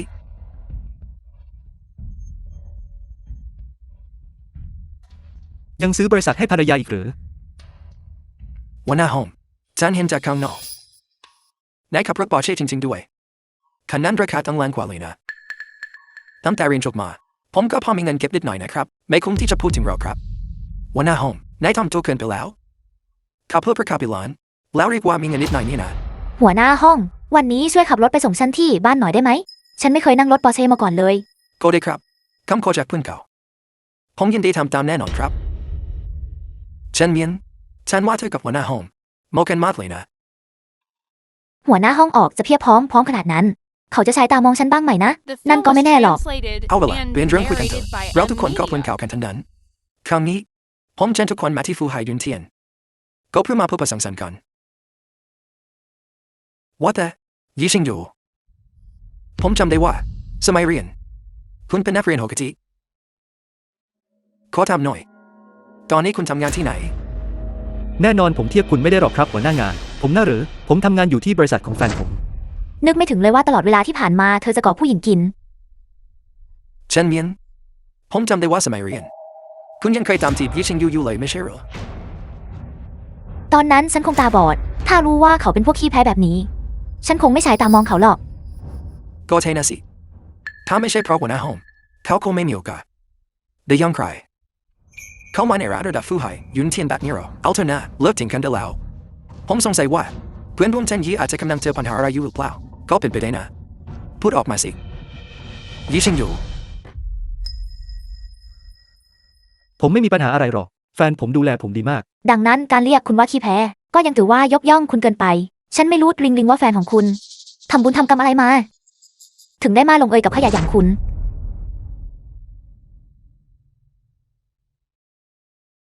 ผมซื้อมาแล้ว คุณซื้ออะไรมา ไม่มีอะไรมาก แค่บริษัทเล็ก เสยแซงคุณทำเป็นแต่แสดงละครไปวันต่อ คุณนี่คิดว่าตัวเองเจ๋งมากเลยสินะซื้อบริษัทเล็กๆพูดออกมาจากปากผู้ชายที่ก่อผู้หญิงกินเนี่ยนะผมไม่รู้หรอกคุณซื้อบริษัทอะไรมาบอกพวกเราหน่อยได้ไหม ๆ ผมเองก็ไม่แน่ใจนัก รู้สึกจะชื่อกลุ่มบริษัทเป่ยซิง เป็นของขวัญวันเกิดให้แฟนผมนะ คุณมาอะไรนะกลุ่มบริษัทเปยซิง 1 ใน 10 บริษัทที่ใหญ่ที่สุดในฟอร์จูน500 ดอเป่ยซิงกลุ่ม ยี่สิงหยูฉันว่าคุณไม่ใช่แค่คนขี้แพ้ แต่คุณมันบ้า ถึงได้กล้ากูเรื่องโกหกที่ไร้สาระแบบนี้ ยี่ชิงอยู่คุณไม่เห็นต้องทำขนาดนี้เลยถึงแม้ว่าเราจะอยู่กันคนละโลกแล้ว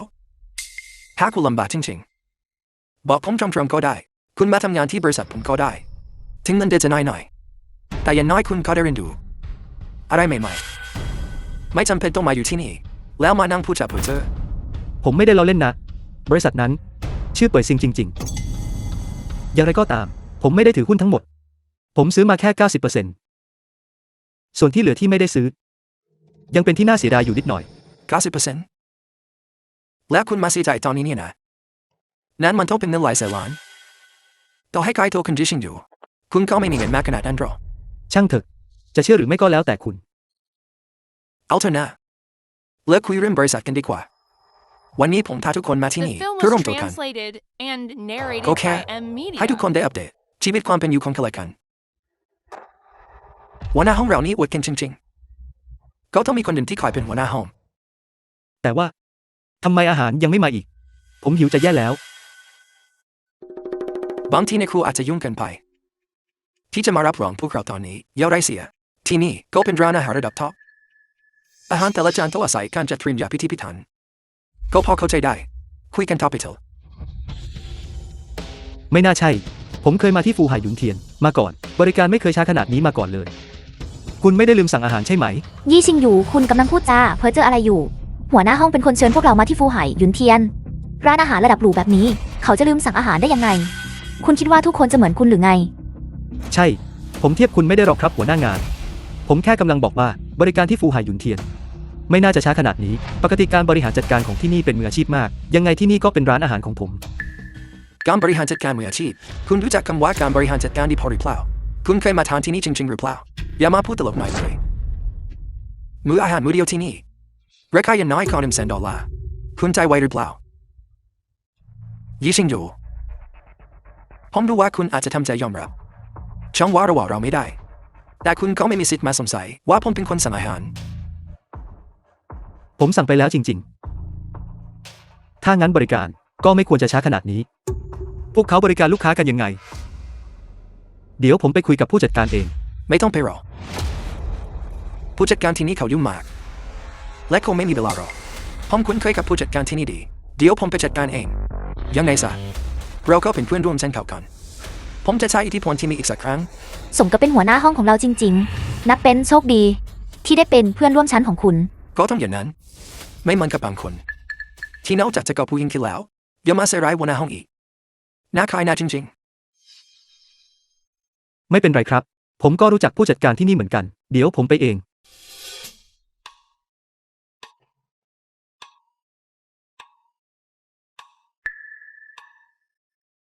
ทำไมคุณถึงมาอยู่ที่นี่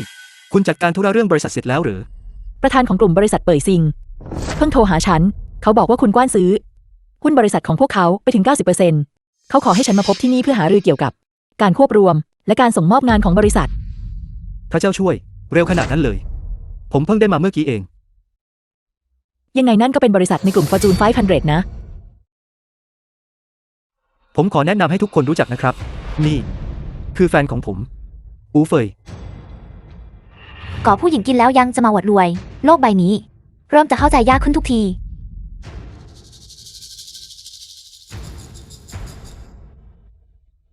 The film was คุณอูเฟย translated ใช่ไหมครับ and ผมเป็นหัวหน้า narrated ห้อง by ของยี่ชิงอยู่ Media. ผมทำบริษัทอยู่ที่นี่มีรายได้ต่อปีหลายล้าน สวัสดี เชิญนั่งก่อนครับเชิญนั่งในเมื่อคุณเป็นแฟนของยี่ชิงอยู่เราก็ถือว่าเป็นครอบครัวเดียวกันทั้งนั้นอย่าทำตัวห่างหายไปเลยคุณอูเฟยผมได้ยินจากยี่ชิงอยู่มาว่าคุณเป็นหัวหน้าของเขาแล้วทำไมคุณถึงคบหากับพนักงานของตัวเองล่ะครับ เรื่องนั้นเกี่ยวอะไรกับคุณ อย่าเข้าใจผิดไปเลยครับคุณเฟยผมแค่คิดว่าเขาไม่คู่ควรกับคุณอีกอย่างเขาก็เป็นแค่ลูกจ้างกินเงินเดือนคนหนึ่ง เฟยเป็นชื่อที่คุณจะเรียกเธอได้หรือไง ภรรยาของผมอ่อนโยนกับผมแค่คนเดียวเท่านั้น ต้องขออภัยด้วยครับคุณอูเฟยผมคิดว่าถ้าคุณไม่รังเกียจเรามาแลกข้อมูลติดต่อกันไว้ดีไหมครับเพื่อในอนาคตเราจะได้ร่วมมือกัน ฉันถือสา หัวหน้างาน คุณนี่ พยายามจะจีบแฟนผมต่อหน้าต่อตาเลยเหรอ อย่าพูดแรงขนาดนั้นเลยค่ะฉันแค่คิดว่าคุณไม่คู่ควรกับเขาและไม่ใช่แค่ฉันคนเดียวที่คิดแบบนั้นทุกคนที่นี่ก็คิดเหมือนกันใช่ไหมล่ะใช่แล้วครับคุณเฟยเป็นถึงเจ้าของบริษัทคุณหัวหน้าห้องเองก็เป็นเจ้าของบริษัทเหมือนกันเห็นได้ชัดเลยว่าทั้งคู่เหมาะสมกันมากกว่า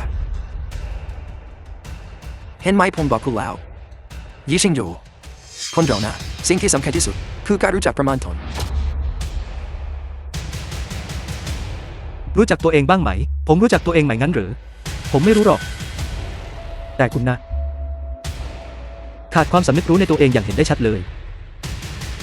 ยี่ชิงอยู่ที่ผมอดทนกับคุณมาตลอดก็เพราะเห็นแก่ความเป็นเพื่อนเก่าของเราเท่านั้นผมใจกว้างกับคุณมาพอแล้วอย่าให้มันมากเกินไปนักเลย เพื่อนเก่า นี่คุณปฏิบัติกับเพื่อนเก่าแบบนี้หรือ ยี่ชิงอยู่ผมจองร้านนี้ไว้และตอนนี้ผมก็กำลังอารมณ์ไม่ดีเพราะฉะนั้นเชิญออกไปเถอะครับ ก็เอาสิ ยังไงผมก็หิวพอดี ทำไมอาหารยังไม่มาอีก ไปร้านข้างๆ หาอะไรกินกันเถอะ จะไปกินร้านข้างเขาหรือครับคุณคงคิดว่าร้านนี้ครอบครัวเขาเป็นเจ้าของสินะ จริงที่สุด เขาก็เป็นแค่ไอ้ขี้แพ้ที่ก่อผู้หญิงกิน เขานึกว่าตัวเองเป็นคนสำคัญหรือไง ประธานเก่านี่คือท่านประธานยี่ของเราท่านประธานยี่รู้สึกเป็นเกียรติอย่างยิ่งที่ได้พบท่านครับ แล้วคุณคือใคร ต้องขออภัยที่ไม่ได้แนะนำตัวล่วงหน้าท่านประธานยี่ผมคือประธานบริษัทกลุ่มบริษัทเป่ยซิงที่ท่านเพิ่งเข้าซื้อกิจการครับโทเลียนท่านประธานยี่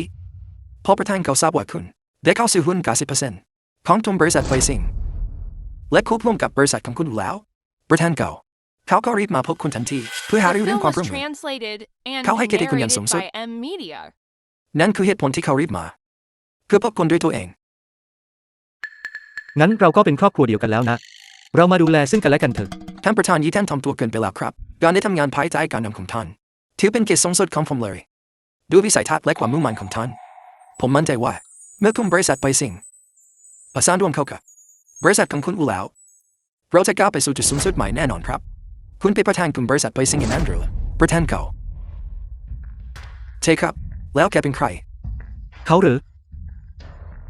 เขาเคยเป็นหัวหน้าชั้นของผมสมัยเรียน เขาเปิดบริษัททำรายได้ปีละ1,000,000เมื่อกี้เอง เขายังบอกว่าผมขาดความสำนึกรู้ในตัวเอง และไม่คู่ควรกับแฟนของผม ก็แค่ไอ้คุณโม่ที่ล้มตัวเองรายได้แค่ปีละล้านแต่กลับกล้ามาพ้นเรื่องไร้สาระตอนหน้าท่านประธานจีท่านไม่เข้าใจจริงๆว่าเอาความกล้ามาจากไหนเก่าประธานเก่าเรื่องนี้อาจเป็นความเข้าใจผิดนะครับ เจ้าฉี เรื่องของฟูหายหยุนเทียน เป็นยังไงบ้าง ไม่มีปัญหาทุกอย่างถูกส่งมอบเรียบร้อยแล้ว งั้นผมขอถามหน่อย ทำไมความเร็วในการบริการ ของร้านอาหารแห่งนี้ถึงได้ช้าลงขนาดนี้ ผมรอมานานมากแล้ว แต่อาหารยังไม่มาสักที ผมหิวจนไส้จะขาดแล้ว ท่านประธานท่านเข้าใจผมผิดแล้วห้องนี้ห้องส่วนตัวห้องนี้พวกเขาไม่ได้สั่งอาหารเลยครับ อย่างนั้นหรือ หัวหน้าชั้นของผมบอกว่า เป็นเพราะครัวของคุณมันไร้ความสามารถ เป็นไปไม่ได้เดี๋ยวฉันจะไปตรวจสอบผมอาจจะจำคิดไปเองสงสัยผมจะลืมสั่งอาหารนะครับ ลืมไปแล้วหรือ อย่างนั้นหรือ ท่านประธานดีผมตรวจสอบแล้วครับผู้จัดการบอกผมว่าคนที่จองห้องนี้สั่งไว้โดยเฉพาะให้เป็นห้องว่างไว้และไม่ต้องเสิร์ฟอาหารใดๆทั้งสิ้น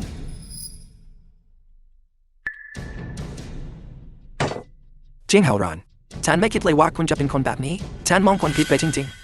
ฉันเคยคิดว่าคุณเป็นคนที่น่าประทับใจ แต่คุณก็เป็นแค่ ไอ้ขี้แพ้ถังแต่ที่ยึดติดกับชื่อเสียง ๆฉันพนันได้เลยว่ารถบอเช่กันข้างนอกนั้นก็คงเช่ามาเหมือนกันเป็นแค่พร็อพเอาไว้สร้างภาพให้ตัวเองสินะ มันก็นะ ยามกำแพงล้มใครๆก็ผลักทั้งนั้น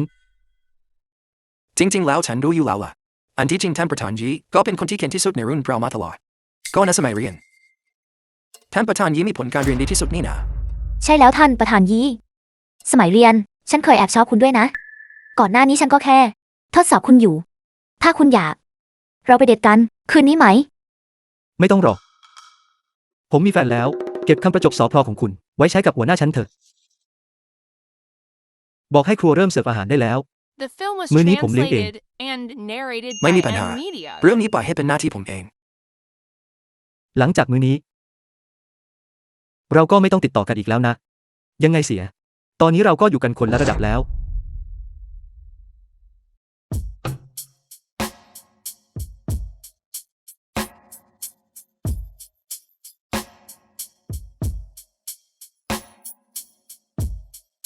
อูเฟย คุณเป็นถึงประธานบริษัท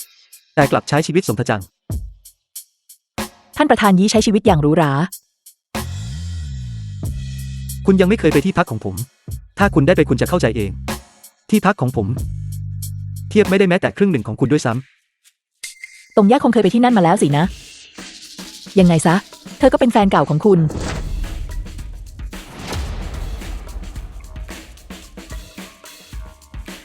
อิจฉาหรือ ใครหึงกัน คุณนี่น่ารำคาญ คนนิสัยไม่ดี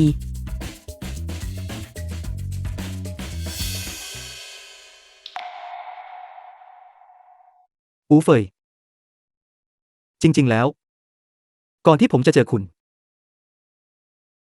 ผมก็เป็นอย่างที่เจียงฮาวรานพูดนั่นแหละ เป็นมนุษย์เงินเดือนถังแตกคนหนึ่ง ถ้าไม่ได้ โชคช่วย ผมคง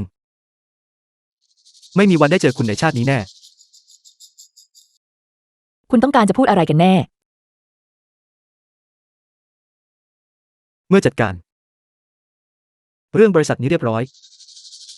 และสสางปัญหาครอบครัวเสร็จสิ้น เรา เราแต่งงานกันเถอะ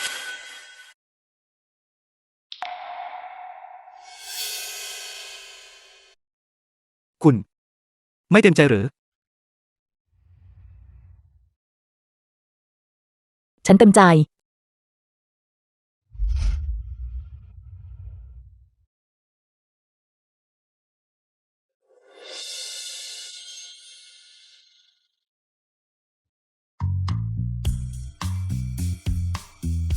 หวังเฉียน ผู้หญิงน่ารำคาญจริง คุณพูดว่าอะไรนะ ๆ ไม่มีอะไร ผมแค่บอกว่าเธอคงมีธุระอะไรบางอย่าง รับสายสิ ฮัลโหล อะไรนะ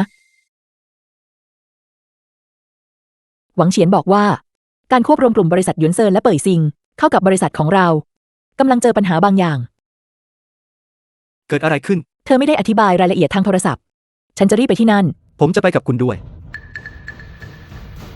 The film was translated and narrated ท่านประธาน by ยี่ท่าน M ประธานอู Media. การควบรวมบริษัทของเรากำลังถูกขัดขวาง ตอนนี้บริษัทระดับ Fortune 500 ทั้ง 10 แห่ง ได้รวมตัวกันเพื่อสกัดกั้นการควบรวมบริษัทของเรา เราควรทำอย่างไรดีครับ อย่าเพิ่งตื่นตระหนกไปเลย คุณรู้เหตุผลไหม ว่าทำไมพวกเขาถึงปิดกั้นเรา ไม่แน่ใจเหมือนกัน คงเป็นเพราะการควบรวมบริษัทระดับ Fortune 500 2 แห่งทำให้พวกเขารู้สึกถูกคุกคาม ถึงแม้ว่าบริษัทเหล่านี้จะมีอันดับที่แตกต่างกัน แต่ความแข็งแกร่งที่แท้จริง นั้นใกล้เคียงกันมาก หลังจากหยวนเซินและเป่ยซิงควบรวมกัน มันคงจะไปตัดกำไรของพวกเขา ตอนนี้พวกเขาทำอะไรอยู่ 7 อุตสาหกรรมได้ผนึกกำลังกันเพื่อเล่นงาน ทรัพย์สินทั้งหมดของหยวนเซินและเป่ยซิงตอนนี้ราคาหุ้นของทั้ง2บริษัทกำลังดิ่งลงเหว อูเฟยเลือกพยายามตามประโยชน์ได้แล้วกลับบ้านไป แล้วเชื่อฟังแม่ไปแต่งงานซะเถอะ อู่ห้าวคุณมาทำอะไรที่นี่ เขาคือ อู่ห้าวน้องชายของฉันเอง แกยังจำได้ด้วยหรือว่าฉันเป็นน้องชายแกแล้วทำไมแกถึงไม่ยอมแต่งงานกับฟังจืนแกพอจะรู้ไหมว่าการที่แกปฏิเสธฟังจืนทำให้ฉันกับแฟนต้องเลิกกันแกจะรับผิดชอบยังไงแล้วแกเป็นใครกัน เรื่องที่แฟนคุณบอกเลิกคุณ มันไม่เกี่ยวอะไรกับพี่สาวคุณเลย แล้วแกเป็นใครกัน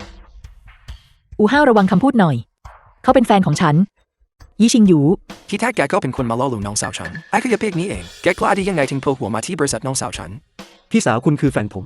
ทำไมผมจะไม่กล้ามาล่ะ อูเฟยฉันให้แกเลือกระหว่าง2 ทางเลือกกับมันซะหรือไม่ก็ตัดที่ตัดน้องกับฉันไปเลย ดีงั้นก็ออกไป อูเฟยพี่พูดอะไรนะ ฉันบอกให้ออกไปไง ไม่ได้ยินที่ฉันพูดหรือไง ให้ฉันพูดซ้ำอีกครั้งไหม พี่จะเลือกไอ้ขยะนี้มากกว่าพี่ชายแท้ๆของตัวเองงั้นหรือน้องเนรคุณแกยังเห็นพ่อกับแม่ในสายตาบ้างไหมหรือไม่ก็ถ้าคุณรู้ ตระกูลอู่งั้นเหรอ พวกคุณเคย ปฏิบัติกับฉันเหมือนคนในตระกูลอู่บ้างหรือเปล่า พ่อกับแม่นึกถึงฉัน ก็ต่อเมื่อต้องการใช้ประโยชน์จากฉันเท่านั้น ส่วนคุณทุกครั้งที่คุณออกไปข้างนอก ไม่ใช่เงินของฉันหรอกหรือที่คุณใช้ นั่นคือสิ่งที่แกควรจะทำแกเป็นน้องสาวฉันแกควรเอาเงินมาให้ฉันสิ งั้นฉันก็ไม่ใช่พี่สาวของคุณอีกต่อไป ออกไปจากที่นี่ซะ อูเฟยแกคิดให้ดีๆนะ ฉันคิดเรื่องนี้ไว้อย่างชัดเจนแล้ว ได้จำคำพูดวันนี้ของพี่ไว้ให้ดีฉันจะเอาทุกคำพูดนี้ไปบอกพ่อกับแม่อูเฟยอย่ามาเสียใจภายหลังก็แล้วกัน ทั้งยิงโสและไร้ความสามารถ น้องชายของคุณนี่ทำตัวเด็กจริง เรื่องนั้นเอาไว้ก่อนเถอะ ตอนนี้เรามาโฟกัสเรื่องการจัดการวิกฤตของบริษัทกันก่อนดีกว่า ท่านประธานยีประธานอูผมตัดสินใจแล้วที่จะควบรวมถึงบริษัทเจียนไห่เข้ากับฟูไฮยุนเทียนให้กลายเป็นบริษัทเดียวกับเรา มันก็แค่เศษเสี้ยวเดียวเท่านั้น บริษัททั้ง7แห่งนั้นพวกเขาคงทุ่มหมดหน้าตักลงมาในศึกนี้แล้ว ถ้าหากว่าเรามีเงินทุนไม่มากพอที่จะเหนือกว่าพวกเขา เราก็มีแต่จะถูกบดขยี้ไปเรื่อยๆ สถานการณ์ที่เลวร้ายที่สุดน่ะเหรอ ผมคาดว่าหยวนเซินและเป่ยซิงคงต้องล้มละลาย แต่ว่าเราจะนั่งดูเฉยๆปล่อยให้ตัวเองค่อยๆตายไปอย่างช้าๆแบบนี้ไม่ได้รอบจริงไหม ๆ จะเป็นอย่างไร ถ้าเรากว้านซื้อหุ้นทั้งหมดของ The พวกเขา film มา was คุณคิดว่าอย่างไร translated and ท่านประธานยี narrated by M เป็นไปไม่ได้ Media. อย่าว่าแต่พวกเขาจะระวังตัวแจจากเรา และคอยควบคุมหุ้นของตัวเองอย่างเข้มงวดเลย ต่อให้พวกเขาไม่ได้ทำแบบนั้น การกว้านซื้อหุ้นทั้งหมดของบริษัทระดับ Fortune 500 ทั้ง 10 แห่ง ก็ต้องใช้เงินมหาศาลเกินจินตนาการ สำหรับคนอื่น มันอาจจะเป็นไปไม่ได้ แต่สำหรับผมไม่ใช่เรื่องยากเลย เพียงแต่จากนี้ไป ผมคงต้องเป็นแมงดาเกาะกินคุณจริง ๆ แล้ว คุณต้องเลี้ยงดูผมนะอูเฟย ชิงหยู ผมไม่รู้ว่าคุณกำลังวางแผนอะไรอยู่ ไม่มีอะไรมาก ผมแค่ทุ่มหมดหน้าตัก ชิงหยู ไม่ว่าคุณจะวางแผนอะไรไว้ ผมไม่อยากให้คุณทำอะไรที่เสี่ยงเกินไป อย่างแย่ที่สุดบริษัทเราก็แค่ดำเนินต่อไปแบบนี้ก่อน เราอย่าเพิ่งควบรวมกิจการในตอนนี้เลย ผมไม่อยากให้เกิดเรื่องอะไรขึ้นกับคุณ คุณกำลังคิดอะไรอยู่ มันก็แค่การพนันที่มีเดิมพันสูงถ้าผมพลาดผมก็แค่กลับไปเป็นมนุษย์เงินเดือนเหมือนเดิม ตกลง ผมอยู่ข้างคุณเสมอ ผมแค่อยากได้ยินเท่านี้ แค่บริษัทเล็กๆมูลค่าไม่กี่ล้านเขาอยากจะขึ้นไปอยู่บนจุดสูงสุดของอุตสาหกรรมนั่นหรือพวกมันคอนสติฟิลไปแล้วนี่เป็นโอกาสทองที่จะเคลียร์ไปเซ็งกับจูนเซเลนออกจากตลาดไปให้พ้นน่าสมเพชจริงๆเน็กไม่ถึงเลยว่าพวกมันจะถูกซื้อกิจการโดยคนคนเดียวเลขานุการคำผมทั้งสองข่าวมาดูมันตรงบริษัทที่ไหนและฟูไฮกินเทียนจะถูกบริษัทเล็กๆนั้นหุบไปด้วยเหมือนกันทั้งสองบริษัทนั้นไม่ได้อยู่ใน10 อันดับแรกพวกมันก็อยู่ในเรือลำเดียวกันนั่นแหละนั้นเราก็จัดการบทขยี้พวกมันให้หมดพร้อมกันไปเลยพอพวกมันลุ่มละลายผมอยากเห็นนะว่าพวกมันจะเสียใจที่มาลองดีกับเราอย่างไร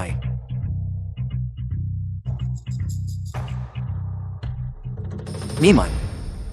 มีคนกำลังควานซื้อหุ้นของบริษัทเทนจิตแห่งของเราหุ้นของบริษัทเทนจิตแห่งของเรามันหรือแต่ละบริษัทมีมูลค่าเกิน100,000 ล้านบนโลกใบนี้ใครจะไปซื้อกิจการเราได้ก็แค่คุณโนเนมคนหนึ่งดิฉันอยู่เขาซื้อบริษัทระดับ Fortune 500 ไป3 แห่งติดต่อกันเขากองทุนเงินทุนไปจนหมดตัวแล้วเขายังจะมาซื้อเราอีกหรือพอเจอผมสังหรณ์ใจไม่ดีเลยใจเย็นพวกมันคงกระโดดโลดเทนได้อีกไม่นานหรอกพอพวกมันเงินหมดมันก็จะช่วยดันราคาหุ้นของเราให้สูงขึ้นทำไมเราจะไม่ต้องการแบบนั้นล่ะ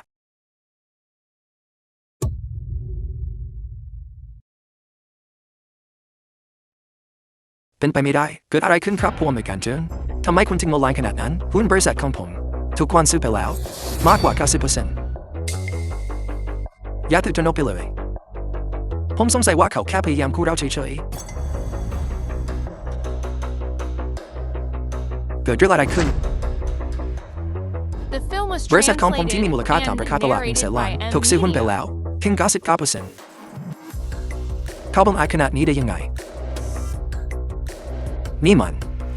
ผู้อำนวยการเจิ้งที่หาหุ้นที่เหลือของเราพอมารวมกันแล้วตอนนี้เหลือไม่ถึง 10% ท่านประธานยี่ท่านประธานอูหุ้นของทั้ง 7 กิจการ ถูกเรากว้านซื้อมาทั้งหมดแล้ว บริษัทระดับ Fortune 500 ทั้ง 10 แห่ง ตอนนี้เป็นของเราหมดแล้ว ดูเหมือนว่า ผมทำสำเร็จ เราทำสำเร็จแล้ว บอกคุณแล้วไงว่าไม่มีอะไรต้องกังวล ผมยังคงต้องเป็นแมงดาเกาะกินคุณต่อไป ผมปล่อยให้คุณล้มเหลวไม่ได้หรอก ท่านประธานยีโดลินพูดถูกแล้วความเด็ดขาดของคุณเป็นสิ่งที่คนทั่วไปเทียบไม่ติดเลยจริง เลิกประจบผมได้แล้ว รีบจัดการเรื่องการควบรวมกิจการ ให้เรียบร้อย ๆเข้าใจแล้ว ผมจะไปช่วยผู้อำนวยการเจ้า พวกคุณเป็นใครกัน คุณเพิ่งจะซื้อบริษัทของเราไปและคุณถึงกับจำพวกเราไม่ได้เลยหรือ มาจาก7 บริษัทนั้นหรือ บรูโตเขาดีแล้วผมขอแนะนำคุณสักอย่างรีบคืนบริษัทให้เราซะความโลภจะทำให้คุณพินาศคุณกำลังทำอะไรที่เกินตัวไปแล้ว ขอโทษที ผมเป็นแค่คนธรรมดา ผมไม่ได้มีข้อดีอะไรมากมายนัก แต่ผมมีความกระหายที่จะเป็นผู้ชนะ อย่าคิดว่าพวกเราไม่รู้นะนั่นเป็นสินทรัพย์ชิ้นสุดท้ายของคุณถ้าพวกเราถอนตัวไปบริษัทก็จะเกิดความโกลาหลราคาหุ้นจะดิ่งเหวถึงตอนนั้นคุณจะไม่มีโอกาสได้แม้แต่จะร้องไห้ เรื่องนั้น ไม่ใช่เรื่องที่คุณต้องกังวล คุณยังต้องการอะไรจากเราอีกบริษัทเหล่านี้คืออยากมีแรงงานที่พวกเราสร้างมากับมือและสืบทอดกันมาหลายชั่วอายุคนเป็นไปไม่ได้เด็ดขาดเราไม่มีทางปล่อยให้มันถูกทำลายไปต่อหน้าต่อตาเราแน่ แล้วมันเกี่ยวอะไรกับผม ตอนที่คุณหาเรื่อง บริษัทของผม คุณอยู่ที่ไหน ตอนนี้บริษัทของคุณพังไม่เป็นท่าแล้ว ถึงได้มาถามหาคำตอบจากผมหรือ บนโลกใบนี้ ไม่มีของฟรีให้กินหรอก ใช่เรายอมรับว่าเราผิดตั้งแต่แรกเราขอโทษแต่บริษัทต้องถูกส่งคืนให้กับพวกเรา พวกคุณ ดูเหมือนจะยังไม่เข้าใจสถานะของตัวเอง ผมไม่ได้กำลังขอร้องคุณ แต่คุณต่างหากที่กำลังขอร้องผม ถ้าคุณบีบคั้นผมมากเกินไป ผมจะช็อตหุ้นและเทขาย บริษัททั้งหมดของคุณทิ้ง แกกล้าได้ยังไง อะไรทำให้คุณคิดว่าผมไม่กล้าทำอูเฟยช็อตหุ้นและเทขาย บริษัททั้งหมดของพวกนั้นซะ เข้าใจแล้ว แกคงแค่ขู่ฉันอยู่สินะบริษัทของฉันมีมูลค่าหุ้นตั้ง100,000 ล้านถ้าแกขายมันทิ้งแกก็จะขาดทุนไป100,000 ล้านเหมือนกันแกไม่มีทางทำแบบนั้นหรอกทิวหาว บริษัทของคุณจบสิ้นแล้วอะไรนะ The film was translated and narrated แก by กล้าทำแบบนี้ได้ยังไง Amnesia. แกทำแบบนี้ไปเพื่ออะไร100,000,000เชียวนะ แกมันบ้าไปแล้ว แค่100,000,000 ล้าน ผมไม่ได้สนใจ ธุรกิจของคุณตั้งแต่แรกแล้ว ตายยี่คนนั้น เขาพยายามจะยอมขาดทุนหรือไงเขาบ้าไปแล้วชัดๆบนโลกใบนี้ใครบ้างที่จะกล้าขัดความเรื่องเงินทอง ขอโทษที ผมเป็นแค่คนธรรมดา ผมไม่ค่อยชอบใช้เงินเท่าไหร่ ผมไม่ต้องการเงินมากมายขนาดนั้น ตายยี่คนนั้น อย่าได้ลำพองใจไปนักเลย พวกคุณต่างหากที่หยิ่งยโสก่อน ถ้าพวกคุณมาขอความเมตตาเร็วกว่านี้ บางที่ผมอาจจะให้ตำแหน่ง ผู้จัดการกับคุณไปแล้วกำลังขู่ผมอยู่หรือ ตอนนี้คุณยังมีคุณสมบัติพอที่จะทำแบบนั้นอีกหรือ ท่านประธานยีทั้งหมดนี้เป็นความคิดของวังทิวหาทั้งสิ้น พวกเราถูกเขาหลอกใช้ให้มาจัดการคุณ ผมยินดีที่จะเป็นผู้จัดการให้ครับเดโปรอย่าขายบริษัทของเราทิ้งเลยนะครับใช่แล้วครับทั้งหมดเป็นความคิดของวังทิวหาจริงๆผมก็ยินดีที่จะเป็นผู้จัดการให้เช่นกันครับพวกแก จะมาขอความเมตตาตอนนี้หรือ ท่าทีแบบนั้นหายไปไหนหมดแล้ว เจ้าฉี ผมไม่อยากเห็นหน้าพวกมันอีกแล้ว รับทราบพนักงานรักษาความปลอดภัย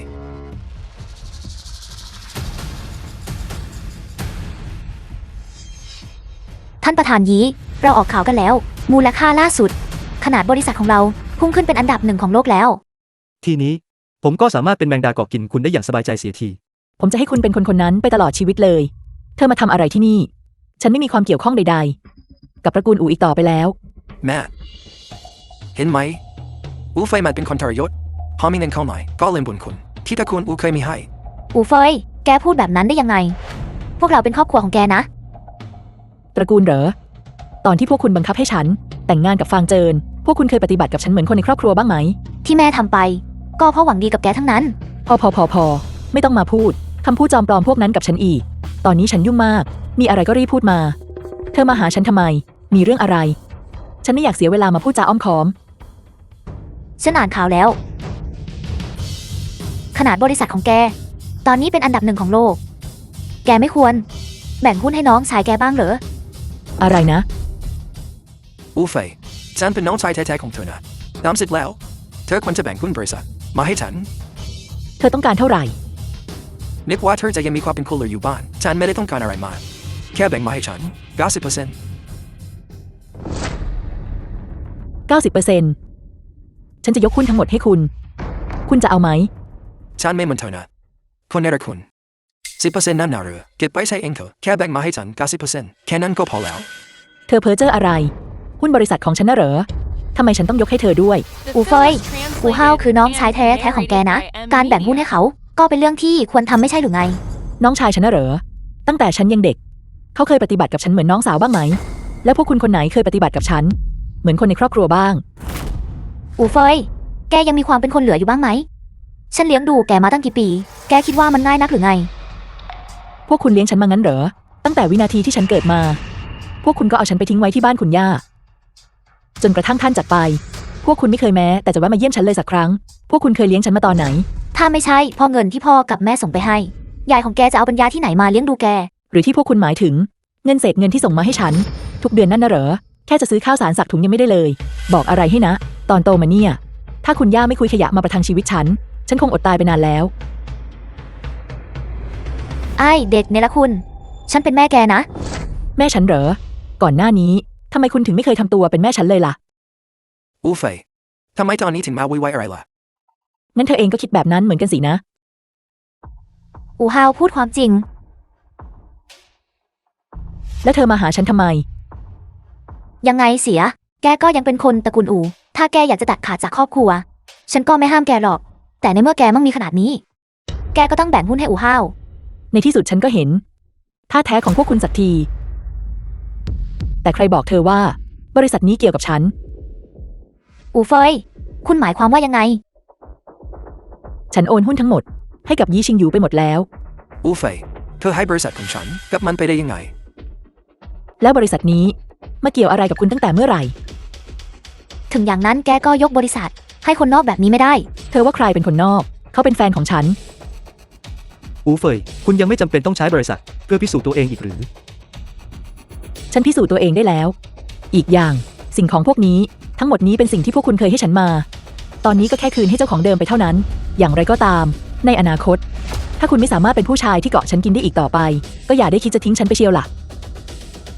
จากนี้ไปผมจะเป็นคนที่ปล่อยให้คุณเป็นแมงดาเกาะกินเอง หุบปะไอคอนไรค่ะฉันไม่สนหรอกว่าแกมีความสัมพันธ์แบบไหนกับอูเฟยเดี๋ยวนี้เอาบริษัทของฉันขึ้นมาเดี๋ยวนี้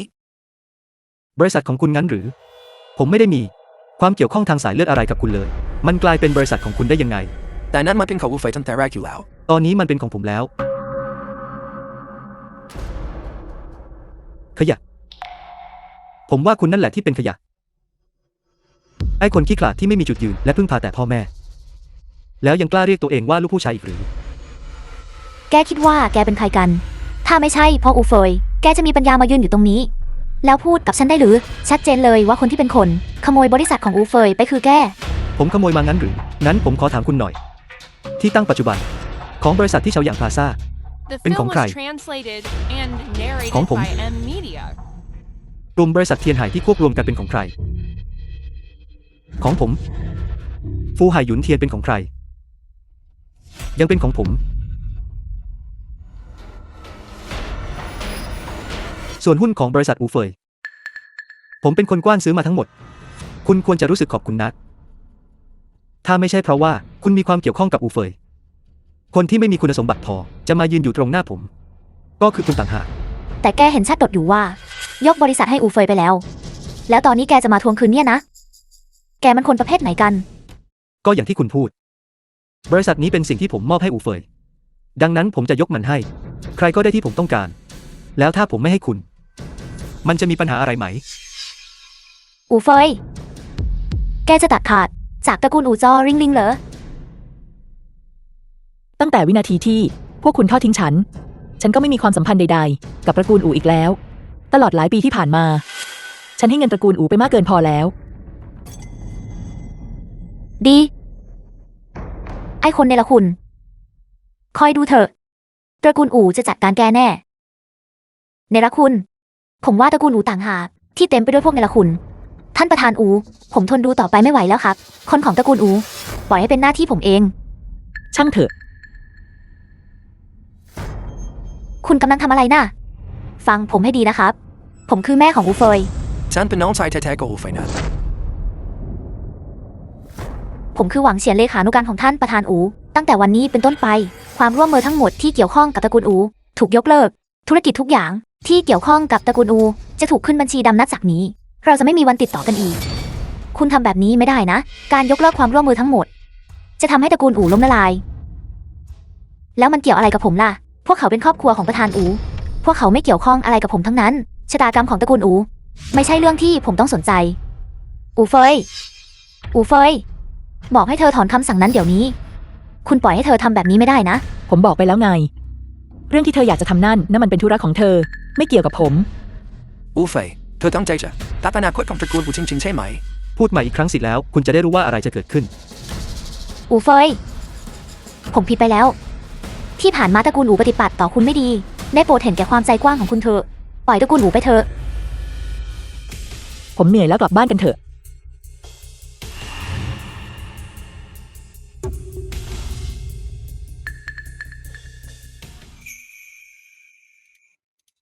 ท่านประธานยีขอให้ทั้งสองท่านมีชีวิตคู่ที่มีความสุขนะครับ ขอบคุณครับ ขอบคุณครับ สุขสันต์วันแต่งงานนะ ขอบใจ ขอแสดงความยินดีกับท่านประธานยีและประธานอู The film was translated and